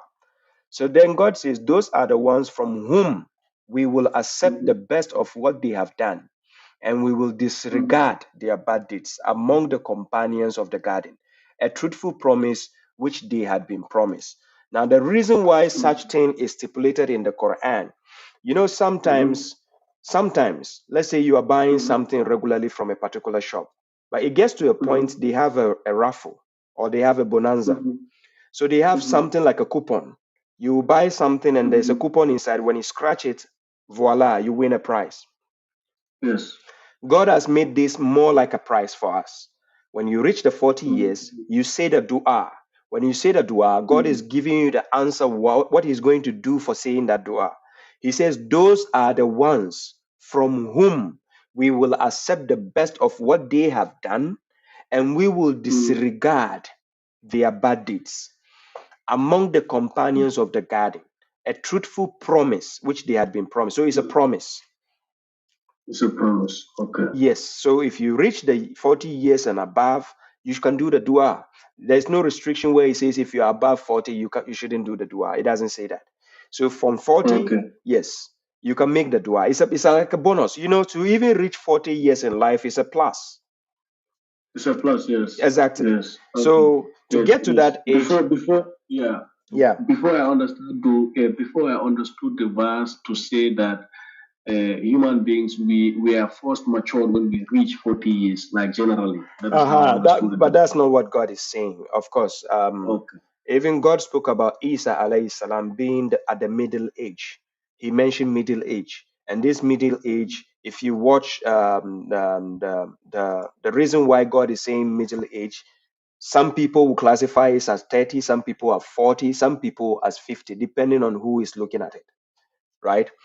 So if we say middle age, you have to be, if you are 100, out of 100, middle age will be 50. Will be 50, yes. But when we are saying middle age, it is the age we feel like you are matured. Okay. The verse is chapter 46, verse 15. People are asking, what is the verse? Chapter 46, verse 15. That is the verse, right? So check it. You can write it down. But the reason is when you get to that age, then you make a supplication. That is what God requires from us. So what is the next question? Yeah, my second question is regarding the middle salat. The way I understand it is the wusta, the one after Isha before Fajr, the one in the middle. Living in Denmark, when you are working morning shift, sometimes you need to go to bed around 9, let's say sometimes 10 if it's late. And in the summer, the sun sets late sometimes, maybe around 10 o'clock, the sun will start to, like disappear totally. And that is where you do the Isha, So my question is, when is the best time to do the middle salat, so that it's not too late for someone to go to bed and still wake up in the morning, 5 o'clock, and go to work? What would be your advice in that area? Concerning the Fajr Salat or concerning the Isha Salat? No, not the Fajr Salat. Concerning the the middle prayer. Is that not the one that comes between Isha and Fajr, the middle one? Yeah, that is in the night, yes. In the night, yes. So what is the best time to do that one? Because if you are working morning shift here, sometimes you need to go to bed like 9 or 10, you know? Yeah.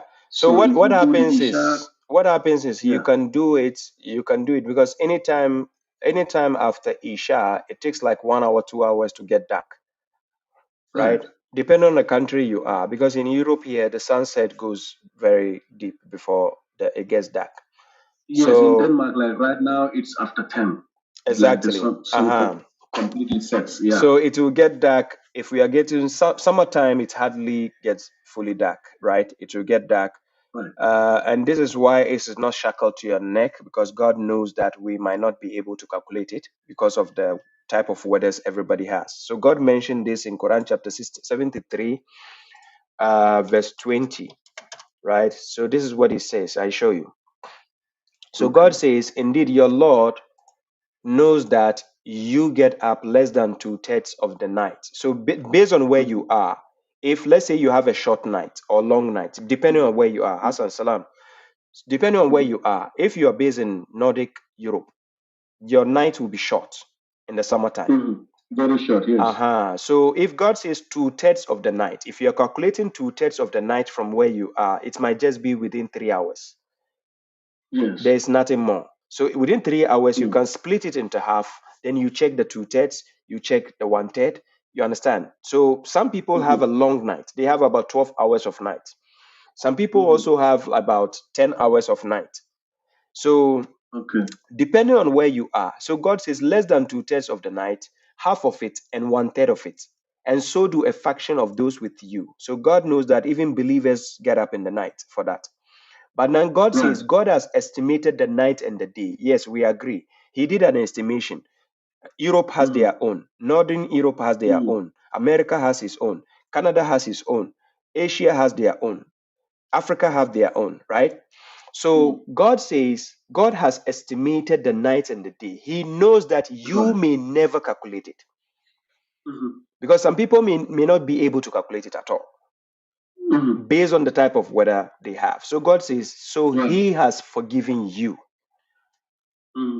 Therefore, read what is easy of the Quran. So meaning, at the time you might get up, any time of the night you feel like this is the right time for me to do, you can do it. And it doesn't necessitate that when you get up in the night, you should stay up for 1 hour, 2 hours, depending on the capacity you can do. Okay. Are you getting the point? Mostly, I'm getting the point clearly. Mostly, I've done it like 1 hour after the Isha before I go to bed, because that is the best time for me. I have difficulties waking up at night. I'll do it. Because I wake up at 4 a.m. sometimes 5 a.m. So that's where I do the Fajr at 5 sometimes. 5:30. Yeah, this is why I wanted to ask you this question, because living in Finland, you might, have almost the same experiences. Denmark and Finland is the same time almost, I think. Yeah. For us here, yes, it gets dark. In the summertime, we see darkness normally comes around 11 to 12. Then around 12, yes, 12, it gets very dark. Then by 3 to 4, the weather is getting cloudy. It is coming up light. Then by 5:30, going to 6, then the sun is up. So, So if you can, depending on the estimation you have, then you can just do the time you can. So sometimes I would advise, if you can go to sleep early, get up in the middle of the night, do your night salat, then you go back to sleep. Okay. Maybe I'll have to practice that. You can do that also, because sometimes some people feel like when they sleep a bit and wake up, they cannot sleep again. That means they don't. Yes, that's how it is for me. So then I find it difficult to go back to sleep again. So in your case, and that is why God says he knows that you may never calculate it, and he has forgiven you. He knows that people will never be able to do it constantly, right? So yes, he has forgiven on that. All right. Okay. It's good to know. Yeah. So then I want to say thank you very much for this you are doing. You're welcome. before everything was like a big load on my head. I didn't really understand Yeah. all these like 5 days, 5 times prayers a day, and all these rules, from the Hadith and the Sunnah. Yeah. But after coming across you, it feels like very light now. It feels so easy. And It's then you have simple. quoted a verse from the Quran that says that God has not placed anything difficult on us. So I've always questioned why all this is difficult, family, work, and all these prayers. It's like you have time for nothing else. Exactly. It is the scholars doing that. They are making God's Yeah. So religion this makes difficult. more sense. This makes more sense. I feel good about myself now. Thank you very much for that. I appreciate Thank that. you. I appreciate Yes, that. you're God, welcome, brother. Thank God you very bless much. you. I'll let the others call. Thank you. You too. Salam alaikum. Peace. Okay. So guys, this is Ahmed Jallo calling from Denmark. As usual, I was supposed to see some of the Christians. I know they'll be watching because some Christians can be very, very sensitive. So when I speak, as soon as I mention Christianity, oh my God, they are like, can you speak about Islam alone? Don't talk about Bible. Don't talk about us. Hey man, then since when did you put a patent on your religion? Why can't I speak about Christianity or Baba Shoaib is out for everybody, even the mushriks. I don't leave anybody. So I talk about everybody. But if you say, oh, I should speak about Muslims alone, I should speak about the Quran, I should speak about the Bible. Well, call. Then now call. Baba Shoaib is allowing you to call. I'll be coming to TikTok soon. I'm ending the program on Facebook, YouTube very soon. So I'm coming there. Salam to you, Sharif Karim. Imran Khan says because they are dooming themselves, so they would like to take as many as they can today. Yes, that is they don't want to go down alone, right? So many a times when somebody wants to go down and he knows he's going down alone, he has to take more with him. Just that like the devil.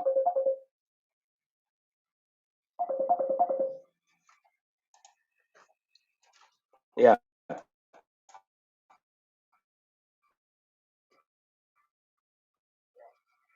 Hello, Anyway, my name is Omar. I'm calling from Kazakhstan.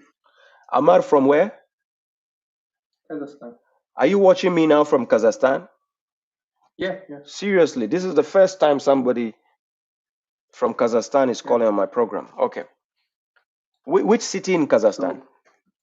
So, Astana. Hmm? Astana. Astana, you're welcome.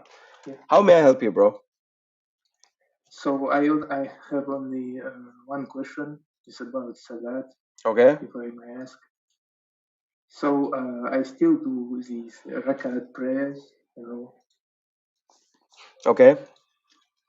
And I was just wanted to ask that can this rakat system can be considered as living knowledge, not from Hadith books?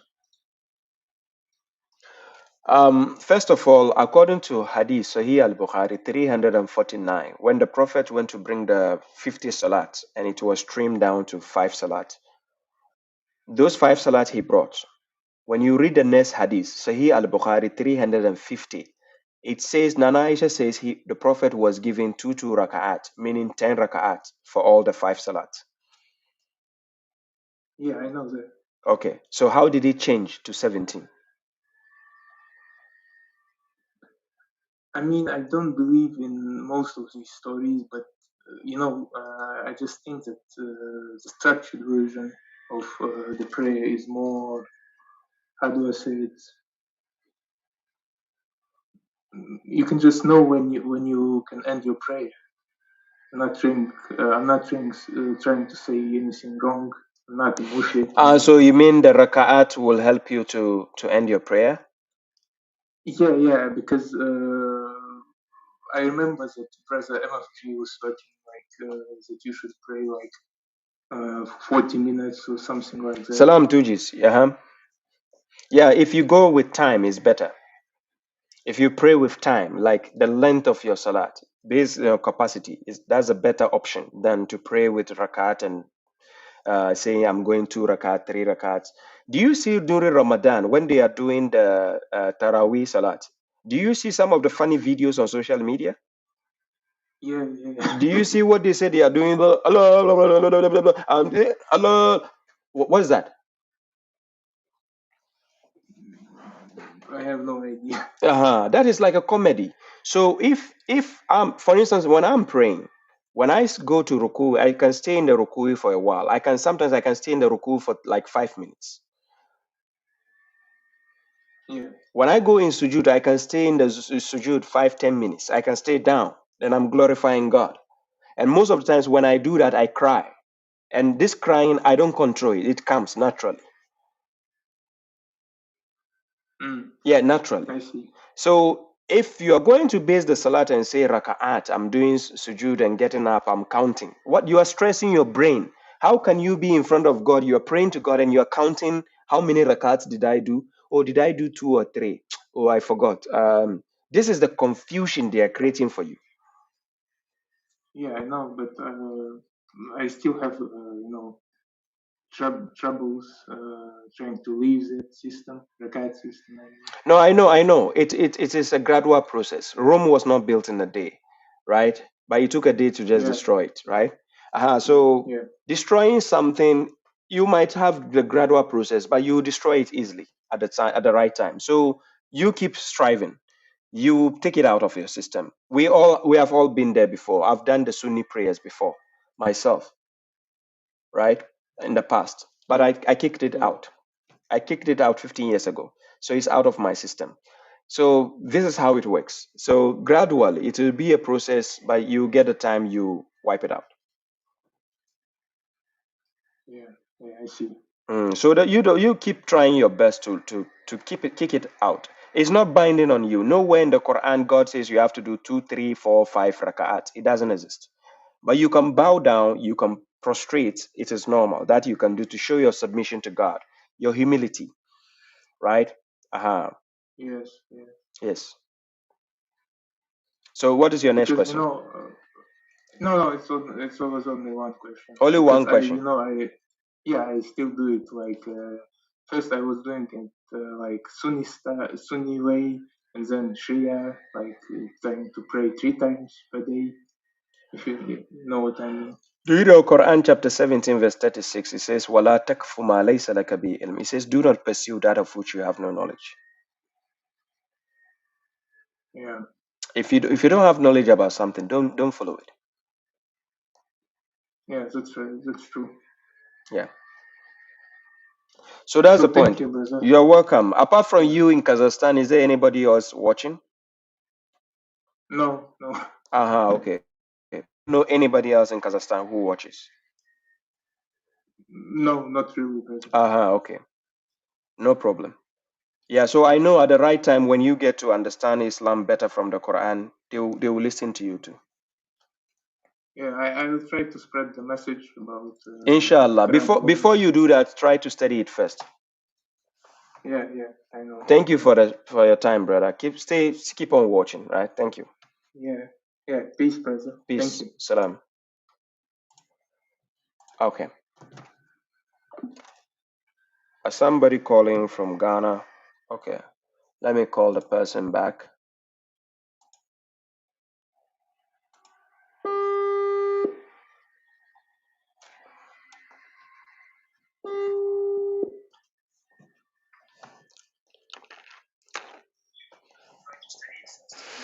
Hanif says, tell me him about me. Okay, yeah. Salam, brother. Your name and where you calling from?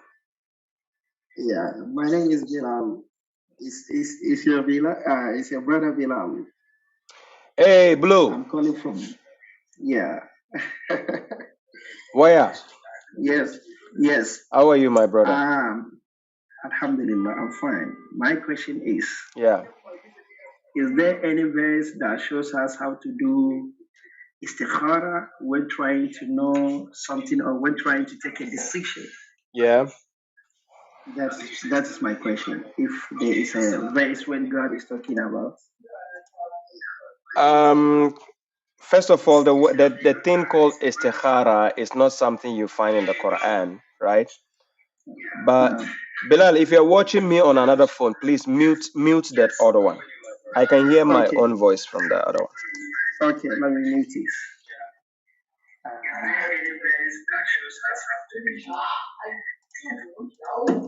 Okay, I can hear you. Uh-huh. Is okay? Yeah, it's okay now. So I'm saying the notion of somebody saying istikhara and so on is not something where you get it from the Quran. However, we've seen the likes of Zachariah when he needed something from God concerning a child. There is something he did. He fasted. He No. stayed away from talking for 3 days. He didn't talk to anybody, Okay. and God gave him the answer. Now, apart from that, Okay. if you are doing istikhara saying you need answers from God, you need particular guidance from God. God says in Quran chapter 40, verse 60, He says, Ad'uni astajib lakum. He says, call me and I'll respond to you. When you go to Quran chapter 2, verse 186, he told the prophet clearly, the messenger, that if my servant ask you about me, then he says, Inni Qarib, right? And he told the prophet directly, Ujibu da'watu da'i iza da'ani. He answers the supplication of a supplicant when he calls on him. But now, how do we know God has answered our prayers or not? Sometimes you need a sign. So when you pray, you can tell God to give you a sign, right? Okay. Whenever you pray, you can tell God, give me a sign. I do the same. When I need something from God, I tell God, give me a sign. And he will give you the sign. Sometimes it might take a little time, but you don't need to rush. Okay.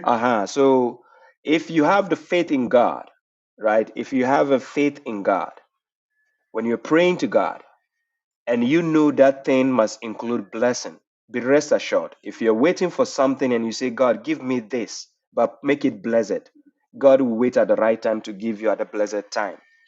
The reason why some people sometimes they become successful than you, because they are asking for it from whatever angle. You are from Ghana originally. You see how some people can Yes. pray. They can tell God, they say Allah kabamu kudita kowane anya muna so. That is wrong. And those people Yes. they end You up are getting money. desperate. Yes. And those people they end up Yeah. getting Yeah. money. They Yes. will tell God, give me money wherever it comes from. I don't care. And God gives them. So you who is telling God to give you money, a blessed money, God is waiting at the right time to give you. Because if you are with criminals, you don't expect God to give you money with criminals, right? Because you Okay. need it in a blessed time, right? Yes. So in Ghana, there's a Mm-hmm. slogan. People like to use this slogan. They say God's time is the best.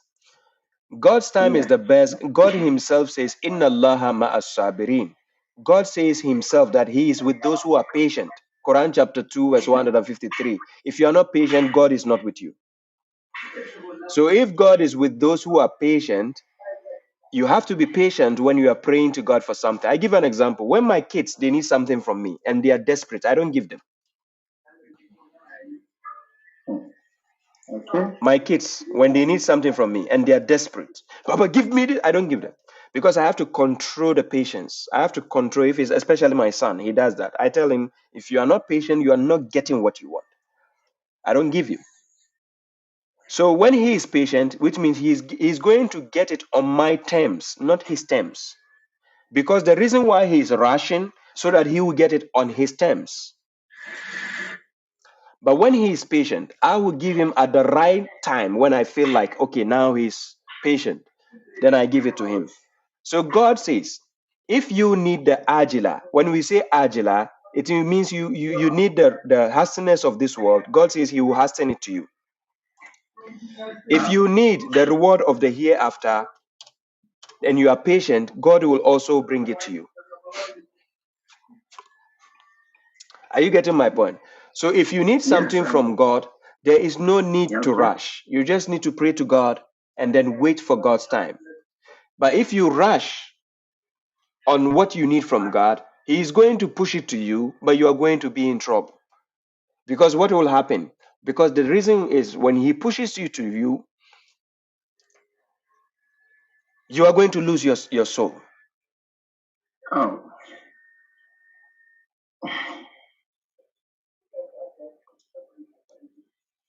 Are you getting my point? So Yes, I that can is why when understand. some people said we need money, wherever the money is coming, we don't care, they will get it, but they will end up losing themselves. If you need it at the time God has stipulated for you, the right time, God will make sure it comes without a problem. But when people rush to make these things, that is when problem happens. I thank you. So Understand. all I can say is you should just have the faith in God, and when you are praying, make a wise prayer. Okay. Prophet Inshallah. Musa in Quran chapter 28 verse 24, he told God, Rabbi inni lima anzalta ilayya min khayri fakir. He says, my Lord, I'm in need of whatever good you send down to me. So if you know God is in charge to send you what is good, then why don't you make a prayer in the way of God, where God himself will give you at the right time? You get my point? Yes. So that is the most important part. But if you don't pray according to the way God will now surface for you, and you are praying on your own terms, if you are praying on your own terms, then that becomes a problem. Because let me tell you how it feels like. Yeah.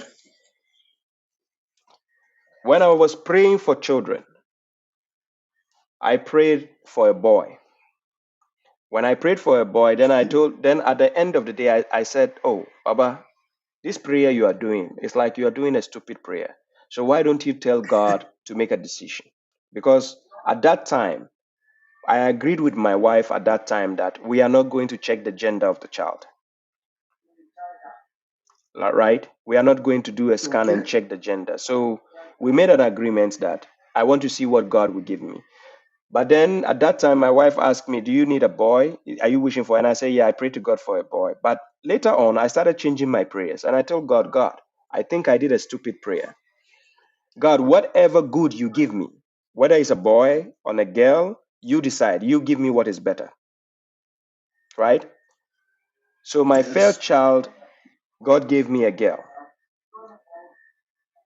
Wow. Then guess what? Guess what? God's decision. But guess what? Okay. I celebrated the girl more than when the boy was born. Wow. Yeah. Because you know it is God's decision. That is God's decision. I celebrated the girl more than when the boy was born. Of course, I was happy when the boy was born, but the feeling I had when the girl was born was magnificent. And guess what? Till this day, I don't know if my kids will grow up to watch this video. I'm sorry, Salim, if you watch this video in the future. But my girl listened to my instructions easily. Wow. I'm serious. Look, if I'm leaving the house and I say I'm putting this on the table, nobody should touch it. I swear to God, my girl will not touch it till I go and come back. But the boy, he will touch it and threaten the sister if you tell Baba. If you tell Baba what I'll do to you. That is a soldier boy. So you see, so I could see why God gave me the girl first. She's his big sister. She loves him so much. She cares for him. She helps, she advises him. Even mathematics, look, if she tells him 1 + 1 is 2, he will argue. He will say he will not agree. And I say, why? Because he says because she's a girl, she wants to prove that she's better, she knows more. And I say, okay, she is right. Then he will tell her, you are lucky Baba says is right. Like, I will not believe you. You see? So imagine if he is the firstborn. That's my boy. I say, you just imagine if this guy was the firstborn. He's going to use his veto power to suppress the lady. You see the point? So then God made him second. And till today, she's 3 years older than him. But I swear to God, he fights with her. He tells her he doesn't agree she's older than him. So Bilal, what I'm telling you is sometimes the prayers you do, put it in the hands of God. You might think you are praying for something, but then you don't know what is coming. So it's better you put it in the hands of God, then God will now make it proportionate in a way that you can handle. I swear to God, I've seen people who have given birth to kids and they can't control their kids. It is not as if it is not as if they don't want to control their kids, but they can't. Are you with me, Bilal? Are you here, Bilal? Yes. So sometimes, yes, I can hear. yes, sometimes in life, there's a saying that they say, "Be careful what you wish for." Okay. You've been hearing that statement, right? Yeah. Be careful what you wish for. Look, the reason why God is giving us an example in the Quran concerning Ibrahim and his son. Look at Ibrahim and his father. Was it the same replicate when Ibrahim gave birth? Did he repeat the same way? No. No. Ibrahim's father was rebellious towards God. He's the enemy of God. Ibrahim and his father Yes. parted ways because of God.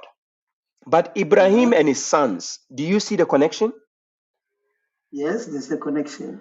Now imagine this modern day, you having a son and say, "My son, come and lie down. Let me slaughter you." Hey. That's impossible. You really want to be slaughtered. I swear to God, I was joking with my son in the car, and I say, "Hey, Salim, I don't know you. You are not my son." He came to hug me by force. He says, "You are my father." He says, "You are my father." And I say, "Hey, where do I know you? Where did you come from?" He says, "No, Baba, you are my father." And I say, "Is it by force? Leave me alone. I don't know you." He said, so imagine, I will tell Salim, "Come and lie down. Let me slaughter you." Where? For where? So you understand. So sometimes in life, this is how it goes. Yes. You have to understand the choices God makes for you. If God has to choose for you, He will choose the best one for you. So you have to put that trust in the hands of God. That's why we tell God, "Hasbunallah wa ni'mal wakil." So if you put God as the wakil, He will represent you in the best way and give you what you deserve. This is why when you see some of the blessings of God, you just sit down and you have goosebumps and you become appreciative. You're amazed that, "Oh, God gave me this. Wow."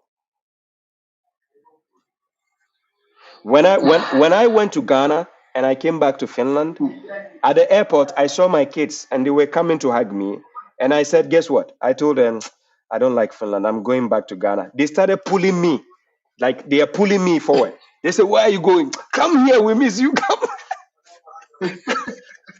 Wow. They said, come, we miss you. Where are you going?" "No, you are not going back." You understand? So all this, sometimes I do it to test them, because you need to create that bond. You need to create that bond, but you have to be appreciative of God. You understand? Okay. So being appreciative to God, meaning the decisions He has made for you. He will make certain decisions. You will sit down and watch, and you'll be amazed. You'll be like, "God, really, God loves me." The same thing He did for Musa alayhi salam. He told Moses how He protected him from Pharaoh. He preserved him till he grew up, and He gave him the prophet. He told Moses everything. You see the point? So concerning the prayers we are doing, you have to do the right prayer so that you will not fall in the traps of the devil. Because guess what? The devil wants you to go and do the wrong prayer, then you end up blaming yourself. But when you put it in the hands of God, guess what? God is going to make sure you are safe. That is true. Yes. So Bilal, if you have any more question, I think it's enough. If Salim is watching, he might get angry with me. So it's enough. I don't want to talk about it. Okay, I thank you so much. I really appreciate it, and Thank you. well noted. Thank you, my so brother. much. Yes. God bless you. So we keep Thank you in so touch. much. Peace. Salam. MashaAllah. Okay. Salim will get angry. You say, "Baba, why you are talking about me?" By the way, my kids sometimes they watch me, right? They have the tablets, they watch my videos.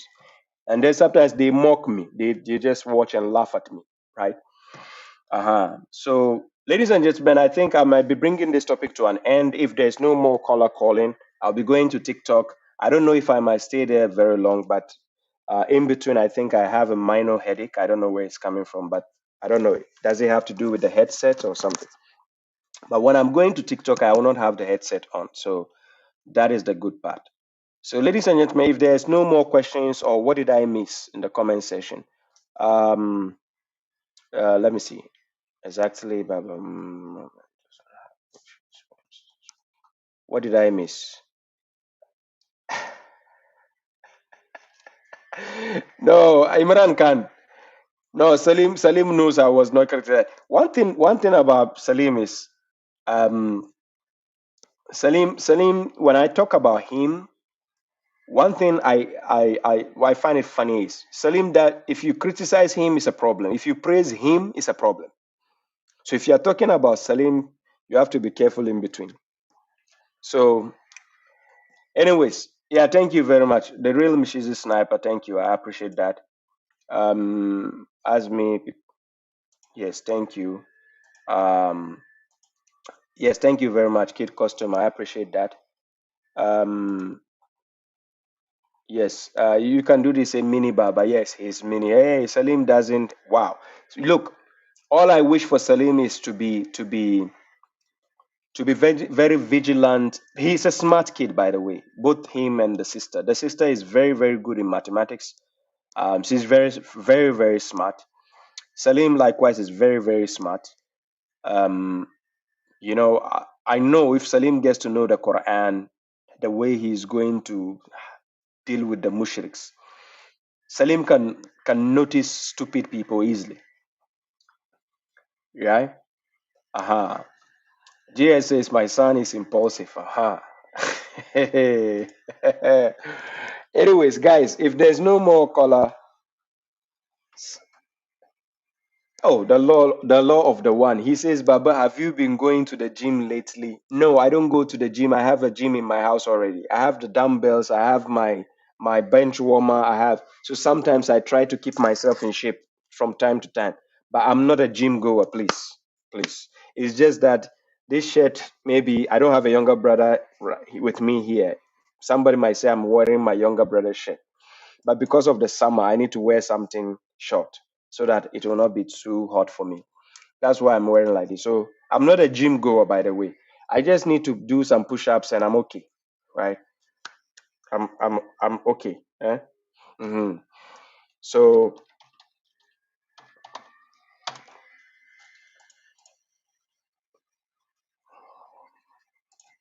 yeah. So guys, if there's no more callers calling, I will be ending this stream.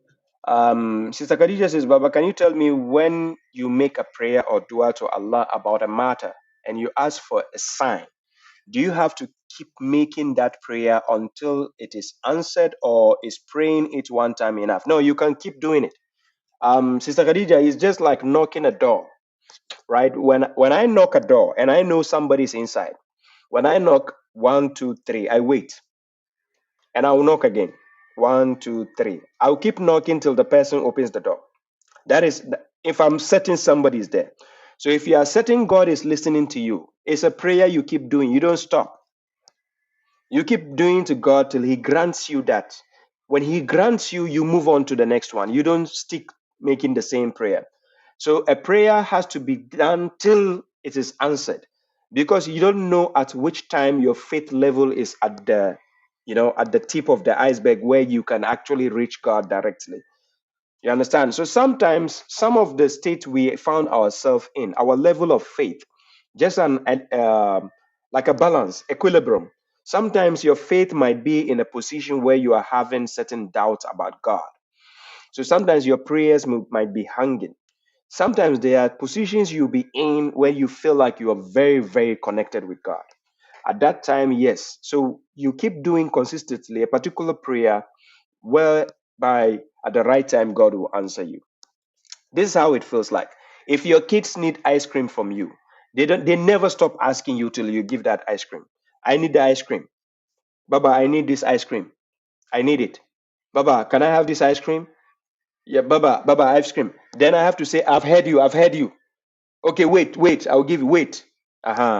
So you keep doing, keep on till God gives you the response. When you make sujood, do you put your forehead on the ground? I do, right? I do. I put my forehead on the ground. But we have a position where you can be in a genuflection position or genuflecting position, whereby you don't necessarily have to put your head on the ground. It can be in a position where you are down, your whole body is down, but not necessarily your head on the ground, right? But prostration is recommended. It depends how you do the prostration. Yes. But when we say a human being is prostrating, we all know prostrating, you have to put yourself down and put your head down. but not necessarily by force to put the forehead down. So depending what state you are in. Khadija says, when my dad had a heart attack 4 years ago, I had to make a dua to God asking for him to keep him alive if that is what is best for him. Yeah, if it is best, exactly. That means you are putting the decision making in the hands of God. Instead of just telling God, put my father alive, whereby your father will be struggling, you might regret that type of prayer.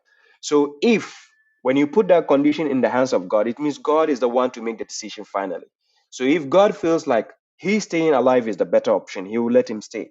If not, he will just take him away, just to bring peace, to make your life easy for you. That is how to make duas. Khadija says, because it felt selfish if I ask God to save him, but he will be brain dead for the rest of his. Yeah, that is the point, right? Ziad says, Salam Baba, doesn't Allah say in the Quran, if you are grateful, he will increase? Yes, if you're thankful, he will increase. I found that by being grateful from the heart and crying in thanks, Allah grants you everything. Yeah, he does. But if you are grateful, depending on for what? If I don't have knowledge, I cannot be grateful for knowledge. If I don't have money, I cannot be grateful for money. So God says, if you are grateful, it will increase, is in a particularized statement, meaning God gave me a child, one child, and I'm grateful, he will give me the second. This is how it works. When I was asking for a daughter, a child, when God gave me, I was only being thankful. I never told God, God, give me a second child. No, I was not telling God, God, give me a second child. No, I didn't do that. I was being grateful of the first child he gave me, right? Then when I got the second child, I said, okay, God, you know what? Now I feel like pausing. Let me pause. Because in Finland, for those based in the Nordic countries, they will tell you having children in the Nordic countries is very difficult. You can have a child, but your life will be a mess if you don't get things together, right?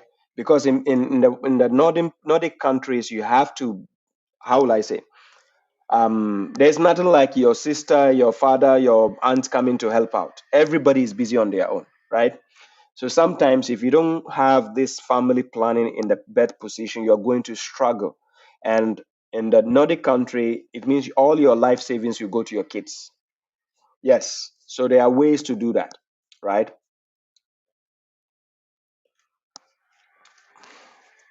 Yes, exactly. You can't pretend to be thankful if you don't have it. So the point is you have to be grateful for what you have been given. Yes, I'm going to go to TikTok guest. I'm about to leave Facebook and YouTube. I'm just answering some bonus questions. Salam, my brother Khalil ibn Bilal Azm. Yes. So Kid Custom says, "Ya Allah, give me a healthy child." He can give you a healthy child. What if he give you healthy and is void of wisdom or knowledge, right? So the package is, look, it's not only about saying, God, give me a healthy child. Kid Custom. Sorry, I'm not attacking you. I'm just Kid Custom, please listen to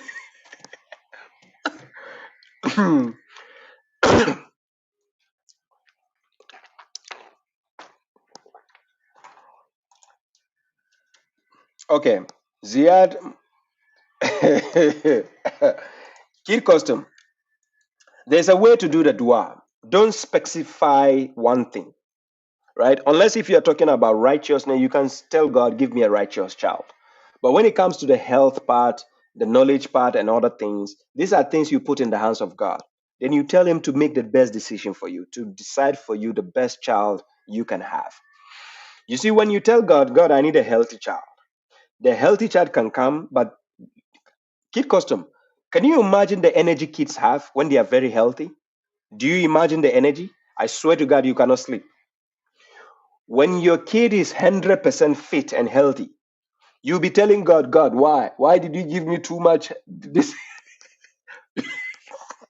Look, the human being will complain about everything. If you go and tell God, God, I swear to God, You will look for God express number. You call God that day. You tell God, God, I said I needed a child, oh, but this one is like a demon. Healthy children will mess up your house. I'm serious. They will throw the TV down. You will buy 10 televisions in a year, to be honest. So there's a way to pray to God to give you the best form, right? So every blessing comes with a curse. It has the side of it where you have issues to handle also. So you just need to understand, because God told us in the Quran, our children and our money, they are trials, they are tests for us, right? The money God gives you and the children God gives you is part of a test. So unless if you, the human being, understands how this is, that is in Quran chapter 64, verse 15. Let me put it on the screen before I go, right? Quran chapter 64, verse 15.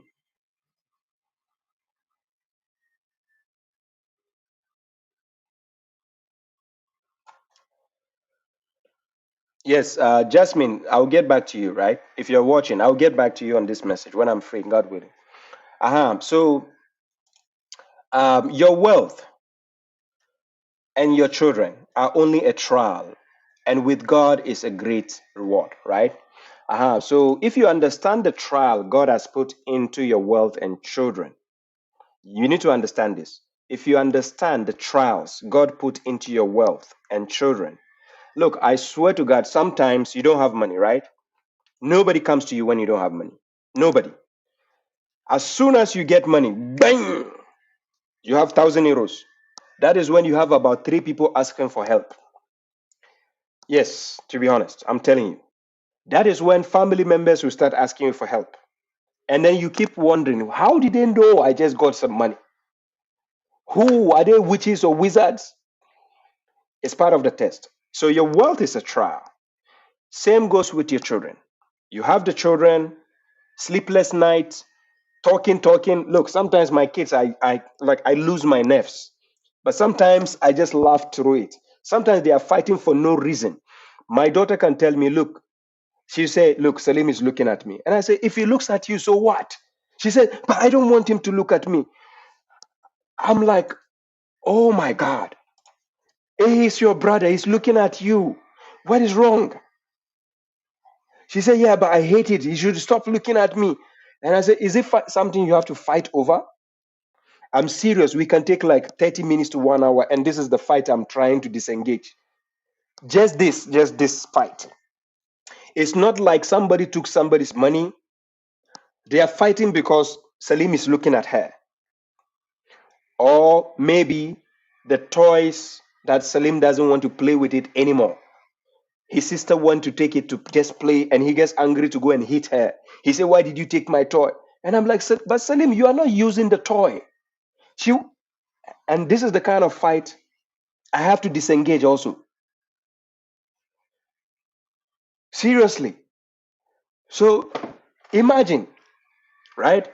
I have one time when their mother told me she's tired. She said, I'm tired, come and take your kids. Hey, I'm not joking. Ask the women, they do that. Women who have kids, they know what I'm saying. I'm serious. It's not a joke. You ask the women who have kids, they will tell you. What?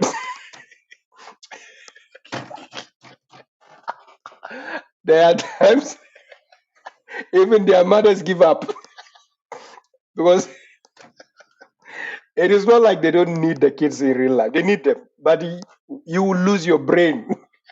It's part of the package. So every blessing comes with a curse. You need to understand the curse that comes with it, and you have to deal with it. So there is nothing like I have a perfect child. No, you have to adapt. You, the parent, you have to adapt to what God has given you. Because the child can come with a package, I swear to God, you have never thought of it in your family DNA. I'm serious. In your genealogy, you've never thought of that. The child is coming with that package along. It's a package. And so you, the parent, since God is telling you in Quran chapter 64, verse 15, you have to deal with that. It's part of the test you as a parent have to do with. So it's not easy. Now this is Asa's also saying she has 4 girls. She just go to the bathroom and just cry. It's normal for mothers. Women have to go through this. So sometimes fathers, we don't have great deal of problem to deal with, right? But see, look, sometimes I go to the toilet. I'm in the toilet. I just enter the washroom just less than 3 minutes. Salim will be knocking the door. Boom, boom, boom, baba. Boom, boom, boom, baba. I'm like, what is it? He said, what are you doing? Ladies and gentlemen, if this is not torture, what it is? I just entered the toilet 3 minutes. Boom, boom, boom, boom. Baba, what are you doing? What do you expect me to do there? Me and my own place I'm paying for. I entered the washroom. Myself, I told you, it's just part of the package. So you don't, I'm serious. My own house. Salim is telling me what am I doing in the toilet. And I ask him, what is your issue? If I'm in the toilet trip, what is your issue? He says, but you are quiet. And I said, am I supposed to be talking to somebody in the toilet? Salim can tell me I took too long in the shower. My son, he's telling me, why did you take too long in the shower? I'm like, what?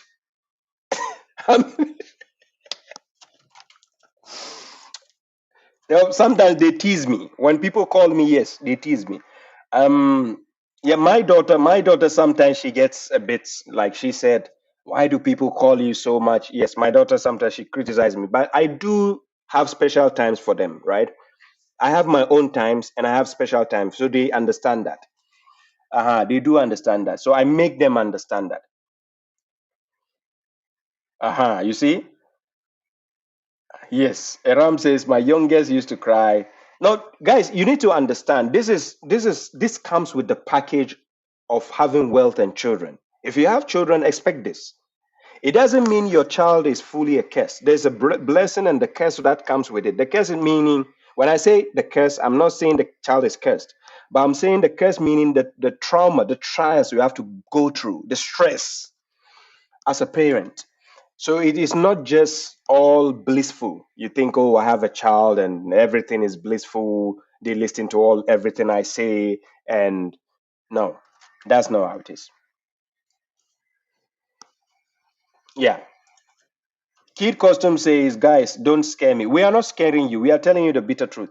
It's just the truth. You have to go. There are times where you'll be proud as a parent. You'll be enjoying every moment, right? There are times you enjoy every bit of moment, but there are times you wish somebody can come and borrow your kids away, like just take them on a tour. I'm serious. Wallahi, there are times you wish somebody would just come and say, "Hey, can I take your kids on tour?" Then you'll be like, "Hey, go, follow." Go to your grandparent. Go. I don't want to see. My kids one time went to their grandparents for like 2 days. And I was talking to my daughter. She said, Baba, did you miss us? I said, Nadir, I'm sorry. This time, no. This time I didn't miss you guys because I have peace. And there are times I can say, yes, I miss you guys, right? I miss the noise, the sound. But they do understand, right? They do understand this. So how can we do? That's part of life. You need to understand that. So, ladies and gentlemen, this is where I bring the topic to an end. I think this is for Kid Costume. Kid Costume think we are stressed, we are scaring him, but that is not it, right? But that is the truth, right? It comes with all that. Yes, yes. Thank you very much, Abubakar Tijani. Yes, Sister Khadija, mom says Salim a little Baba. Yes, Salim, I like the fact that Salim has been proud of me throughout, right? Like sometimes he wants to replicate me. He tells me, I want to be like Baba. Then he will say, Baba, can I see your hand? I want to be strong like you. So I serve more as a role model for him, and I feel appreciative. I'm like, how will I say? I'm grateful for that, right? I'm grateful. So because of me, my favorite color is blue, and because of that, my son also liked blue. Blue is his favorite color, right? So there's a connection there. So all this comes with the blessing on that, right? And it's just amazing when you see the good part of it. When you look beyond the stressful part and other things, yes, you know. And when I go to watch my son play football, when they were graduating from another class to another class, when I go to watch all this, when he see me, you could see the joy, you could see the how will I say, the joy, the pride of having that feeling. You could feel it, you could sense it. And I would same with my daughter. I go to her graduation, I go to some events that I need to go and oversee what she's doing. You see the joy in her eyes, in her actions. You see the feeling that she's proud to have, you know, that bond. And that part is amazing. As a parent, you will love it. And the part when you travel away from them, you come back and meet them again, they see you, the joy, the, you know, the love, the caring, all this, it's amazing feeling, right? But there are days when you feel like, can this guy just leave my house and go somewhere else? But anyways, ladies and gentlemen, thank you very much. I appreciate the support. God bless you all. To all those who send the gift, all those who gave the super chat, I appreciate it. God bless you. To all those who commented, all those who called, all those who have something to say, thank you very much. Right? So, ladies and gentlemen, I'm on TikTok. So anybody who has any issue, you're welcome. Come, let's face it out. On TikTok, welcome to Correctional Officers page, and let's face this out. Thank you very much. Peace be to you all till we meet again. Peace out. Always give them a reason to remember your name. The correctional officer.